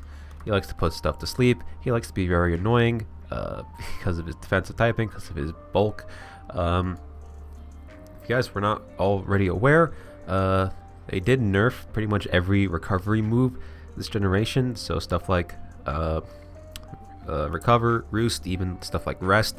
Now they only have 5 PP or 8 PP if they're maxed out, which is definitely a big nerf to like bulky defensive stuff in general. But it's really not that big of a nerf to Amoonguss, because Amoonguss has Regenerator. So like even before, you never really saw Amoonguss run like Synthesis or something. You just had Regenerator. So Amoonguss is doing just fine. He doesn't care about the nerfs to the PP at all. So yeah, he's just doing his thing. Nice bulky grass type. Yeah, he's still doing it. Next up, we have Barraskewda, who I figured I'd mention because while he's only really good on rain, when he is on rain, he's fantastic, and I feel like pretty much every rain team should be running him. So he does not get a flip turn anymore, which is very unfortunate. But he still has the stuff he needs. Still super strong and fast with the rain up. And yeah, I feel like, as always, I think he's pretty much mandatory on every rain team if you're going to be using that, because he gets so much out of Barraskewda when you do that. And plus, with Terastallizing, you turn to a water type, and now your water moves are even stronger in the rain. It's kind of schnasty. So yeah, Barraskewda, as always, doing his thing. Next up, we have Bisharp. As you can see, he's considered NFE, which stands for not fully evolved, if you're not already aware, because they gave him an evolution. Why? I don't know. But even though Kingambit is around, Bisharp still got the sauce. Especially because since he now is not fully evolved, you can use a Violet on him for some reason. So now he's extra bulky. And yeah, he just, I mean, kind of does the same thing he always did, right? Same thing Kingambit also does, but like now You got the Annihilape on him, which makes him, which makes him even bulkier, and makes it very easy to set up Sword Stances with, because you got the bulk. So you do kind of have to, your only real dark move is Night Slash, well, besides Sucker Punch, which isn't great, because he doesn't get knockoff currently, but I still think, even though Kingambit's around, and I do feel like Kingambit is probably better in most cases, I think Bisharp is still very good, and I think especially once lower tiers come out, like UU, I think Bisharp's going to really shine, because, you know, people aren't using him as much right now, because you have Kingambit, but once you can use him in lower tiers, then, like, I think he's really going to shine again, because he's still very good, and you honestly don't even need to run Annihilape all the time, even though you can. Like, you can still go Life Orb and just get the power, because it is still really useful. So yeah, don't sleep on Bisharp, just because we have Kingambit now. Bisharp still doing his thing, and yeah. Next up we have Blissey. You know him. You probably don't like Blissey that much, but Blissey's still here doing normal Blissey stuff. You know, Seismic Toss, Stealth Rock. Does not get Toxic anymore, so that's nice, but I'm pretty sure it still gets T-Wave, so that's something. Can do like, oh, he doesn't get Wish. Well, that's interesting. You still get Soft Boil, don't you? Right? Yeah. So, you know, typical Blissey stuff. I don't think I need to explain it that much. You guys know what Blissey does. It is annoying and doesn't die. So yeah, that's Blissey. I also guess I can mention Chansey as well here, because they do the same thing. I feel like lately, at least like how I've been seeing people use them, I think I've seen Blissey used more on like a bit more aggressive teams, like sort of balance stuff, and then Chansey's been more so like on full stall.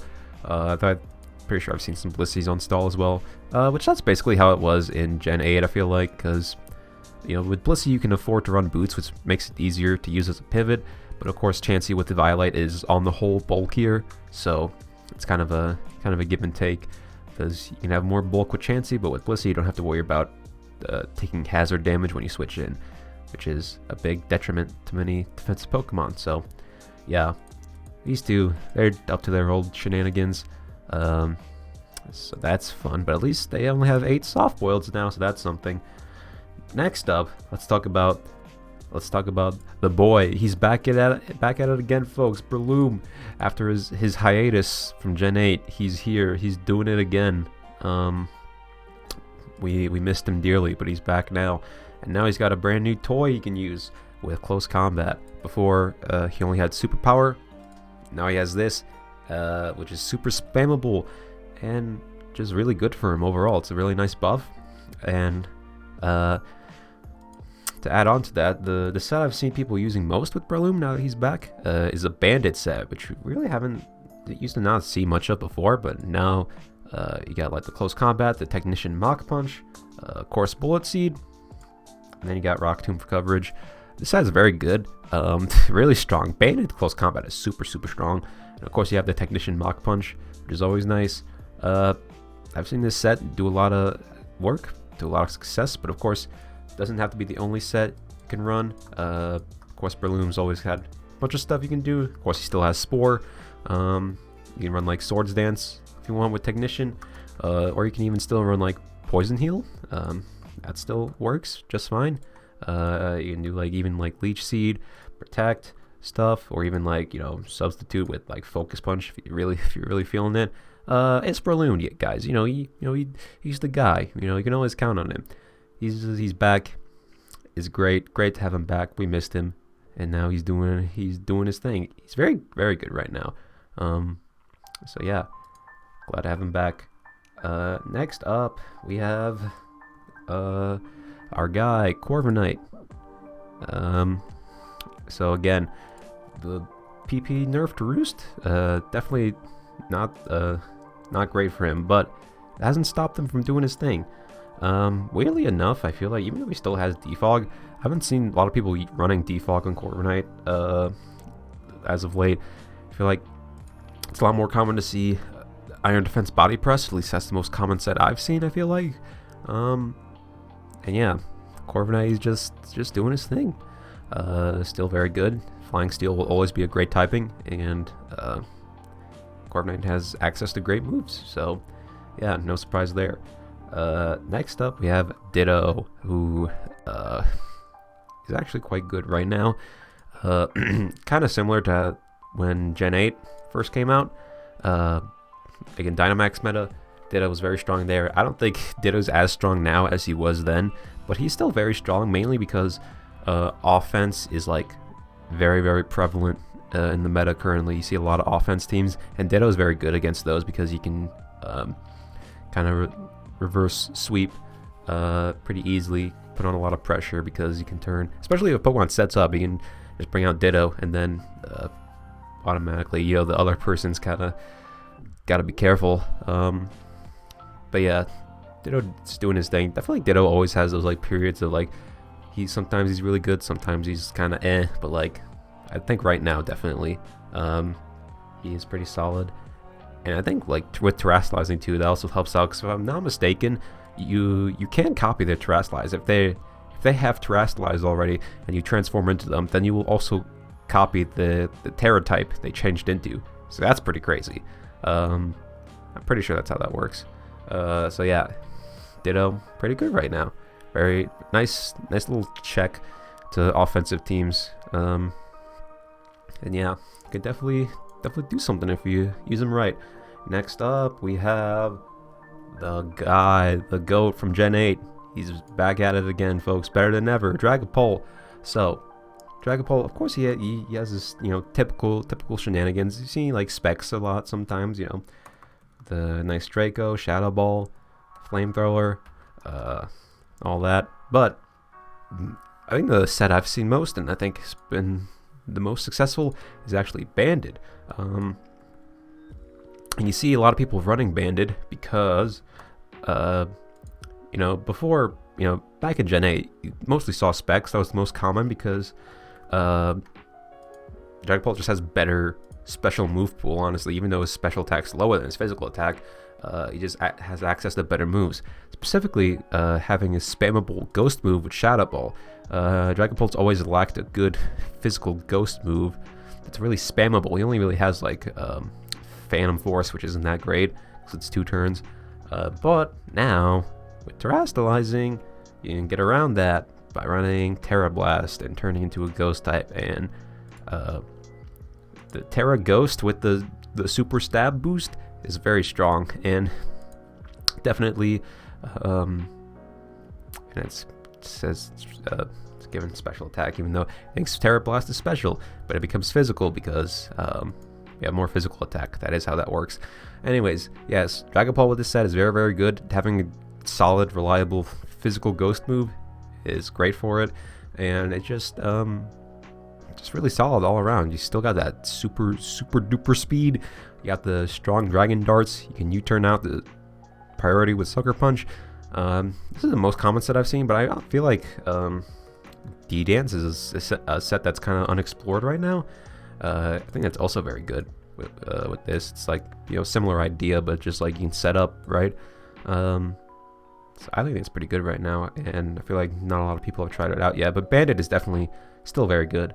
And yeah, Dragapult definitely probably one of the best users of Terastallize right now with Terra Blast. I'd say so. Very, very powerful and very menacing indeed. Next up, speaking of strong Terastallize users, we have Dragonite. So Dragonite, not a lot of people were using him at first, but then people figured out the juice, the secret tech with him. So basically, what you see most commonly is like a D-Dance set. You got like EQ, Dragon Claw, standard stuff, and E-Speed. If I can type. So it's a pretty standard set, you know, it's like what you saw Dragonite running a lot previous gens, but the real kicker that makes this set so good right now is, once again, Terastallize, and you can become a normal type, and then you have Stab, E-Speed, which is just is so strong.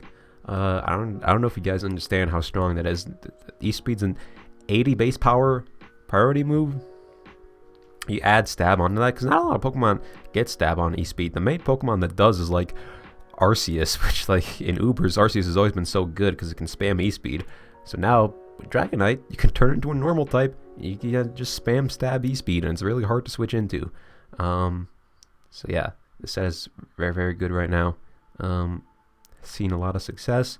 I guess you could run like Roost on this set as well if you wanted to. You could probably even like run a Choice Band set if you wanted to, although I feel like the D-Dance set is a little bit more reliable. I don't even know what you run on like 4th move, because you don't get dual Wing Beat anymore, right? Yeah, so I guess, I don't know, like Fire Punch or something. I don't know. Yeah, I think D-Dance is probably better. But anyways, yeah, that's what Dragonite's up to. Just like Terra Normal, spam E-Speed. It's pretty good. Give it a try sometime. Why don't you? Next up, we're just going over all the pseudo legendaries. Garchomp. I mean, it's like these Pokemon. How could they be bad? They're back. Of course, they're going to be good. Like they've always been so good. Garchomp in particular got a pretty nifty buff this gen because they gave him spikes. Why? I don't know. Who cares? It's cool and funny, I guess. So with spikes, typically the most common Garchomp set I've seen is like a defensive set that gets up hazards. You don't have Toxic anymore, which is a little rough, but you can still you have Dragon Tail to force stuff out. You have Earthquake as always, and I feel I've seen like a lot of people running dual hazards with Stealth Rocks and Spikes, which might be a little overkill, but at the same time it's like you get up all those hazards, and it's pretty good. Garchomp's pretty good at getting them up and keeping them up. I want to run EVs like this. Probably want bulkier. You can even go like Fizz Def if you wanted to. Yeah, I don't even need leftovers. You could also run Rocky Helmet if you wanted to pair with the Rough Skin. Yeah, Garchomp, he's back doing his thing. And yeah, he's pretty good at getting hazards up right now, in my opinion. You can also run like, I guess Flamethrower is an option if you want to hit the steel types. But yeah, mainly just like defensive Chomp with getting up hazards is what he's doing right now. Get up the hazards, then Dragon Tail people out, kind of like how people have been using Ting-Lu a little bit. So yeah, Garchomp, still great, still doing his thing. Although I will say I haven't seen a lot of defensive or offensive Garchomp, excuse me, probably because he lost Scale Shot, which is a bit unfortunate, but he still got some tricks. Anyways, next up we have Grimmsnarl. So I was a little hesitant to put Grimmsnarl here because he's traditionally not been super great. Always been kind of a cheese peg. The main thing he always does is he's a screen setter, right, with Prankster. So you get the priority, you can get up your screens, and then you can mess people up. You can have just a bunch of setup guys in the back and then go nuts. So the reason I put him on the list mainly is because, one, I feel like he's probably the best screen setter that we have right now currently. So there is that. But also, I think Grimmsnarl actually got a lot better this gen because they buffed him by giving him Parting Shot. So it's a very nice move for him to have because, for one, it's also Prankster boosted, but also you can use it so once you get up your screens, you can just Parting Shot out and go straight into whatever Pokemon you want to abuse the screens. And also, Parting Shot drops their offenses, so like you have that on top of the screen. So like you just gotta set up the screens, then you drop their stats with Parting Shot, and now they're really going to be doing no damage to your Pokemon. So that's a very nice buff for Grimmsnarl to have. And then last move, can run whatever. Spirit Break's pretty common for like just an attacking move. You still have stuff like Taunt and T-Wave, which is really good on Grimmsnarl. Yeah, that's basically it. Just a screens guy. That's what he's always been mainly. And yeah, I think he's pretty good right now. Like I said, probably the best screen setter we have currently, if you're looking to use one. Next up, let's talk about Hawlucha. So Hawlucha, it's pretty good. You guys know what he does. Unburden shenanigans. fighting flying has always been a very good type. I've seen him get some success. I don't think he's amazing right now, but I have seen him on one team that I think the set's actually quite good.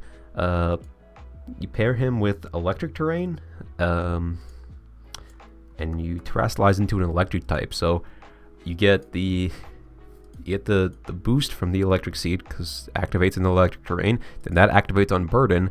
Then you can turn into an electric type, and then you can have stab thunder punch that's boosted by the terrain. So I think the set's actually pretty good. The only downside of this is the only like electric terrain setter we have right now is Pincurchin, because Tapu Koko is not in the game currently, and Pincurchin, if you guys didn't know, he's not very good, which is a bit unfortunate. But I still have seen some people running him.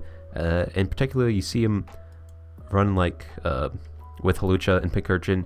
You see people running like the Paradox forms, the future ones with what's it called? I just like go to like Iron Moth here. Quark Drive, yes. So Quark Drive is basically the same thing as Photosynthesis, except Photosynthesis activates in the sun, whereas Quark Drive would activate in electric terrain. So you just put like a bunch of future Pokemon on the team, then Pincurchin and Hawlucha, and you can, you know, maybe potentially do something. I say potentially because again, Pincurchin kind of holds the team down, but this set is actually pretty good on electric terrain teams. If you are going to run that, definitely recommend it. Of course, you don't have to run him on terrain, although I feel like that's typically where Hawlucha is best at. Of course, you always have the other sets you can run. You always got like Power Herb, Sky Attack. You can run White Herb with Close Combat, that also works, and then you can maybe have like Substitute in the last slot, or maybe Roost or something. Or you could have like Citrus Berry plus Substitute even. Yeah, Hawlucha, he's still here. I still think he always has the main issue he has every gen, where he's a bit team dependent, because it's like you typically do want to run him on like terrain, because like that's the easiest way to get his Unburden going.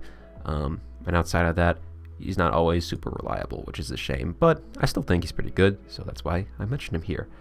Anyways, moving on to the Hippo, the Dawn. Yes, he's still here. He's still bulky, and he's still doing his thing, getting up the Stealth Rocks, slacking off, healing himself. Got Earthquake. I don't know if he gets Toxic still. He does not, but he should still get Whirlwind. Yep. So that's basically it. That's Powdon. You guys know him. Big, bulky ground type, sets up the sand, and does his thing. Still pretty annoying, still hard to take down, and still pretty common on fatter teams. So yeah, that's Hippo. Watch out for him. Next up, we got the boy Zone, Magnezone. Still great, still doing his thing. So you know, Magnezone, his thing's always been just trapping the steel types and then getting rid of them. I think probably the most common set you see people run is the Body Press set that you saw in Gen 8. It was pretty common. I feel like it's still pretty good. It's definitely, you know, an upside is that, like, because ever since Magnezone lost it in power, it's been sometimes a little difficult to hit the steel types that he traps, but with Body Press, it's not an issue, so that's very convenient. Although another set I think could be fun. I don't know if people have been running this, but could maybe even run like Terra Blast on this guy with Terra Fire. So it's basically like having Hidden Power Fire again. So this could be a pretty cool set, I think. I don't know how common it is. I'm pretty sure Body Press is still like the most common set, because it doesn't force you to terrestrialize, but I think this set's pretty cool as well. So yeah, it's Magnezone. You guys know what Magnezone does. He traps the steel types, and he's still very good at doing that. Probably will always be good at doing that, because he's kind of the GOAT. Anyways, let's move on to Pelipper. So I'm pretty much, I have Pelipper on here, kind of the same reason as Barraskewda, just because, like, you know, just he's a weather guy. And while I feel like, I don't think weather is super great right now, and especially I feel like rain isn't as great as it typically is, at least currently, but I still figured I'd mention Pelipper because Pelipper is like the go-to rain setter, so if you want him on a rain team, then you should probably be using Pelipper, right? Because he's real good. Pelipper did get some nerfs to his move pool in this gen. Lost Scald, which is a big one. Very unfortunate. Also lost Defog, which is a shame. But you can still run him just fine, I feel like. Still does his thing. I feel like maybe even this gen, you might even favor like running an offensive Pelipper, like with Specs, something like that. So you can have the Surf, you got the Stab Hurricane that never misses because of the rain. And then your last move, not sure what you would want to run because you don't have Weather Ball anymore, right? So like maybe you could run Hydro if you want. Ice Beam's pretty good coverage. Definitely not bad. Or like maybe you could even run like not even Specs, just like fully offensive with Damp Rock. I feel like also be really good because the downside with Specs, of course, is always like you're not going to get as many rain turns as you normally would with Damp Rock. So maybe you could just run like a mix of the two sets. That could also work. I mean, you know, he's Pelipper. You guys know what he does. Gets up rain. He's still pretty good at doing that, even with the slight nerfs he got. But yeah, that's all we got for him. Next up, Quagsire. Yes, even with Clodsire around, that has not stopped Quagsire from doing his thing. Still see him sometimes.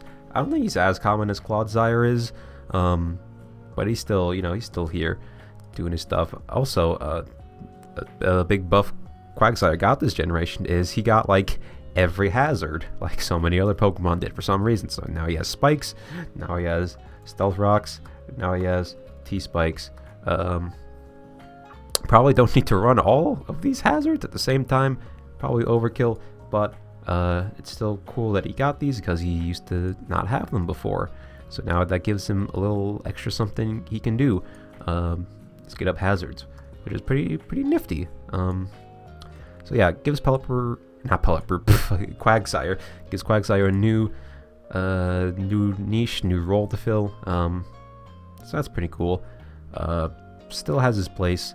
And yeah, he's not totally outclassed by like other water types or Clodsire for that matter. He still has his stuff. Although I feel like I really only see him on like full stall teams.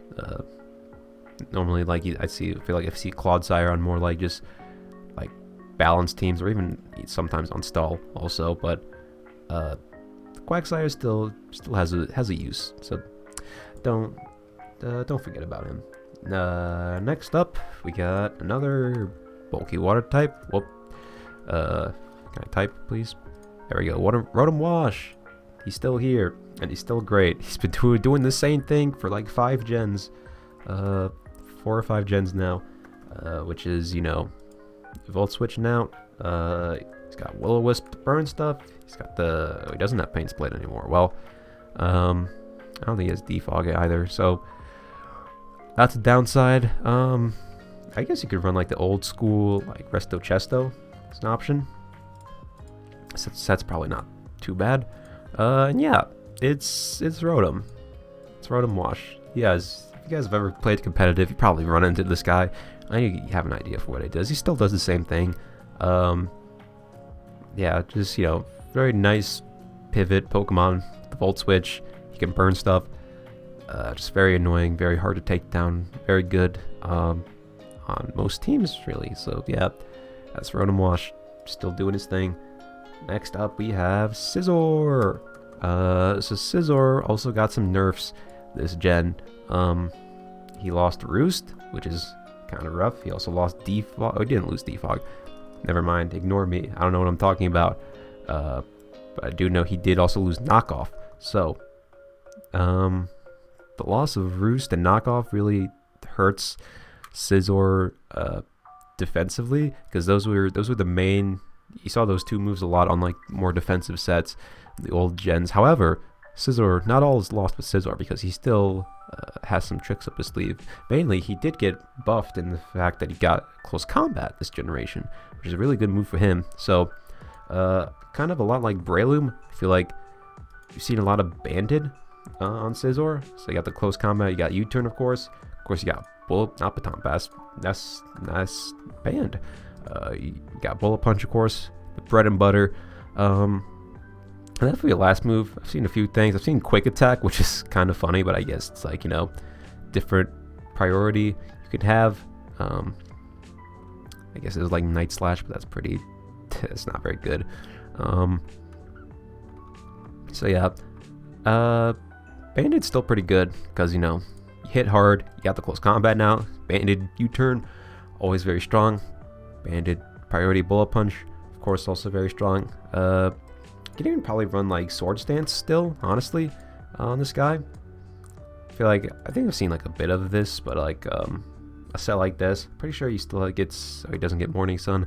Well, that's unfortunate, but I mean, Scizor's still pretty good. Definitely a bit weaker than he used to be, but it hasn't stopped people from using him.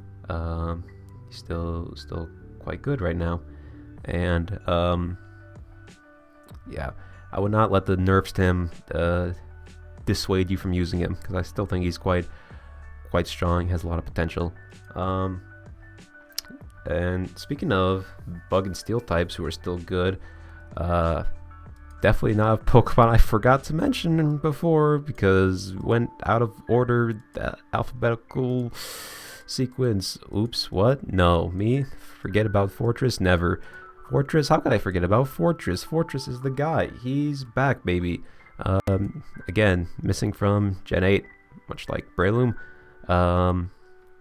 Fortress, I think Fortress is actually pretty good right now, mainly because Ferrothorn is not in the game currently. He's missing. So I think in that way, Fortress actually kind of fills the role that Ferrothorn normally would, except now Ferrothorn's not here. Fortress can have his chance to shine, because I feel like traditionally, ever since they introduced Ferrothorn, he's kind of outclassed Fortress, but now Fortress can really have a moment in the spotlight. Bug Steel, of course, very good defensively, only one weakness. And honestly, if you wanted to, you can maybe even Terrastallize to try to catch the fire types or something, turn into a water type, probably not that bad. Fortress also got Body Press this gen, which is great for him because he's already got massive defense stats, so it gives him a nice way to hit for pretty solid damage, even without investing in offensive stats. And then, yeah, he's got Rapid Spin, of course, to get rid of hazards. He's got Spikes. You can also run Stealth Rock if you want, or even T-Spikes. And yeah, he's got a bunch of great moves. You could run like, Explosion if you want to, though probably, I don't know if that's super necessary. You got a Volt Switch to pivot out. You can run Protect just for, like, you know, the longevity. Get some more turns of leftovers, all that. I think Fortress is pretty good right now. You can even run Iron Defense if you want to boost up your Body Press even more. Yeah, I think Fortress definitely fills a nice role for like defensive Steel type to get up hazards and stuff. Again, that similar role that Ferrothorn used to have. I think Fortress it's pretty good at doing that right now. So yeah, that's him. Next up, I want to briefly talk about the Slow Brothers, Slowbro and Slowking. So these guys, I don't think they're as good as they used to be, mainly because like in Sword and Shield, you saw these guys a lot because they have boots, they have Regenerator, and then the main thing they do is like teleport plus Future Sight. So they go for Future Sight, and then they teleport out into like a hard-hitting Pokemon. And basically how the strategy was, like, you know, you had the Future Sight up, so if they try to switch in to like deal with whatever like hard-hitting Pokemon you teleported out into, then like they might resist whatever move you go for, but then they have to take a Future Sight on switching as well. So that was the kind of the whole thing with this guy did. But in this game he has lost Teleport and also lost Scald, which is pretty big nerfs for him, because those are kind of like his bread and butter. But he still has some use. You can still get Slack Off. He does have, you know, still other moves he can use, like Surf and Psychic. Surf, and Psychic, which are not bad. I wouldn't say as good as his other sets used to be, but still it's definitely usable. Still gets a lot of coverage, honestly. He has Body Press, which is great for, like, you know, again, really solid defense. Don't think he's as good as he used to be, for sure. I haven't seen a ton of Slowbro around, but I have seen him a bit, so I figured I'd mention him here. Although the guy I really want to talk about is Slowking, because I think Slowking is very, very interesting, because he has access to a new move called, wait for it, Chilly Reception. So what's Chilly Reception? Well, as you can see, it's activates the snow, and it also switches Slowking out. So this is a very interesting move. And honestly, I feel like because Slowking gets this move, I think he's pretty much like should be a staple on all hail teams, or I guess snow teams going forward, because he just sets it up right away, and then you can instantly switch out into a Pokemon to abuse the hail or snow, excuse me, because they changed it in this gen. So I think the main Pokemon you want to pair it with is Titan, right? Because the Titan has Slush Rush, so he can get his speed boosted, and then he gets like Belly Drum and stuff, so you could even do that. Run a set like this maybe, and yeah, I think Chilly Reception is a very interesting move.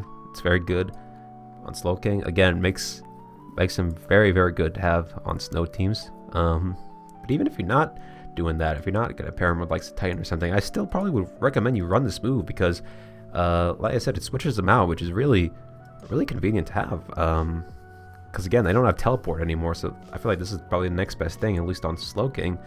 Because the thing is, since they changed hail to snow, and if you guys don't know, snow works differently, whereas hail used to be like sandstorm, where it would chip you, but snow, now it doesn't do chip damage. So even if you're not running this on a hail team, it doesn't really affect your other Pokemon that much. I guess if the other team has an ice type, that could be an issue, because snow also now boosts ice types defenses, so I guess maybe that could be an issue. But honestly, I don't think it's a big deal, because I feel like just being able to get the momentum with this move is still worth running, even outside of a dedicated like snow team.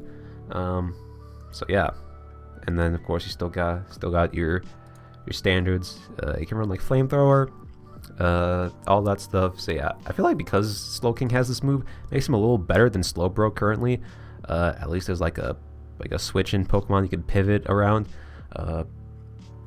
But yeah, that's really what I wanted to mention with these guys. Slowking is very interesting because he gets this move now. I'm very curious to see how people use him going forward, especially. But yeah, that's basically all I wanted to talk about for them. Next up, we have a guy who I think he's quite good right now. Actually, Torkoal, my boy. So, you guys know what Torkoal does. He's the sun guy. Pelipper was the rain guy. Torkoal's the sun guy. And as I've said earlier, I feel like sun's always been a little lackluster compared to other styles like rain. However, I think we've seen recently, I think sun teams have really taken off again, because we have stuff like Scovillain, you could really abuse it, and more importantly, we have the photosynthesis Pokemon, who are really strong, like Roaring Moon and Great Tusk in particular, who can really abuse the sun, because it gives them the boost because of their ability. So I feel like we've been seeing quite a bit of sun with Torkoal as of late.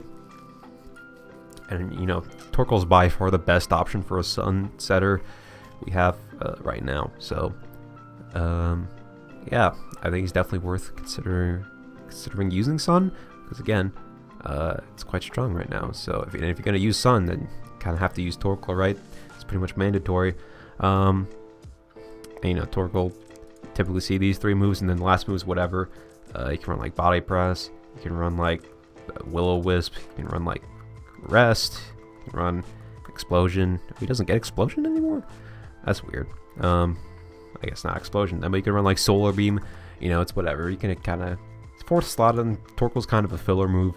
But yeah, you can make it whatever you want, really. So yeah, just wanted to mention him because the sun's looking pretty strong right now. Probably the strongest it's been in a while, so I figured it was worth mentioning. Next up, we have Tyranitar. Speaking of weather, T-Tar, he's still doing his thing. I haven't seen a ton of T-Tar, but I still think, you know, I still think T-Tar, even though he has fallen off a bit as time has gone on, I still think he's very strong. In particular, I think he's really good because he's like probably the most solid answer to Chi-Yu that's out there, because you know you resist the fire moves, the dark moves, obviously, and you know because of the sand you're gonna have the buffed special defense, so T-Tar can really switch in Chi-Yu without too much trouble. I mean, I guess the only thing you would have to worry about is like if they had Terra Blast fighting, which would be definitely be an issue for T-Tar, but outside of that, I still think T-Tar is very solid. Still does his thing. You know, I think we've definitely seen more like strong defensive rock types, like with Garganacl, and defensive dark types with stuff like what's his name? I'm forgetting, Ting-Lu. So I guess that does, in a sense, that can make T-Tar seem a bit outclassed, but I don't think that's the case. I think T-Tar's still very strong right now. Well, maybe not very strong. He's not like a high tier like threat, but I still think he's good. Definitely think he's worth considering using. And yeah, I mean, especially again as like I think as Chi-Yu gets more popular, I think we're gonna start seeing more T-Tar because he's definitely a very solid answer to Chi-Yu, probably the best one we have in the game, at least currently, I'd say. So yeah, big T-Tar. Don't sleep on him. He's still here, still doing his thing. And then finally, last Pokemon I wanted to talk about is Big Volk, Volcarona. So we talked about Iron Moth, and while Iron Moth is great, I don't think it totally replaces Volcarona, because again, Volcarona having Quiver Dance where Iron Moth doesn't is still very nice for Volcarona. And you know, you see Volcarona run the typical set it normally did before. You can run Fiery Dance, or you can run like Fire Blast. But I think what makes Volcarona pretty good right now is people have been running Terra Grass, which makes Giga Drain Stab, and that's actually very helpful for Volcarona because it helps it break through the bulky water types that like to give it issues. Specifically, it helps it with Dondozo because normally, like, because Dondozo has Unaware, and like you just ignore your Quiver Dance boost, but when you Terastallize into a Grass type, Giga Drain's still going to do a good amount of damage to Dondozo, and you're going to resist the water moves that would normally you'd be weak to. So that's a pretty good set for Volcarona. And yeah, well, I do think Iron Moth probably is better than Volcarona, at least right now. I still think Volcarona is pretty good and should not be underlooked. I guess you could run like Psychic maybe if you want to hit like the poison types that are running around, like Clodsire, but you can also stick with Bug Buzz. I think either's fine. But yeah, that's the main thing Volk's been doing, is just like Terra Grass, and then, you know, typical Quiver Dance stuff.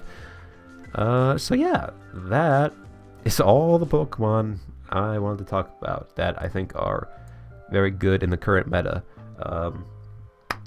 If you made it to the end of this video, thank you. This video ran a lot longer than I was intending to, but I still hope it was very informative, very helpful, and hopefully now that you guys know what's good right now, then you can start making your teams and seeing a lot of success in competitive, whether that's on Showdown or on the actual games or whatever it may be. So I think I've gone on for long enough, so I'm going to wrap this up here. Once again, if you guys did enjoy, leaving a like would be very much appreciated. And yeah, I will see you guys in the next video. Take care.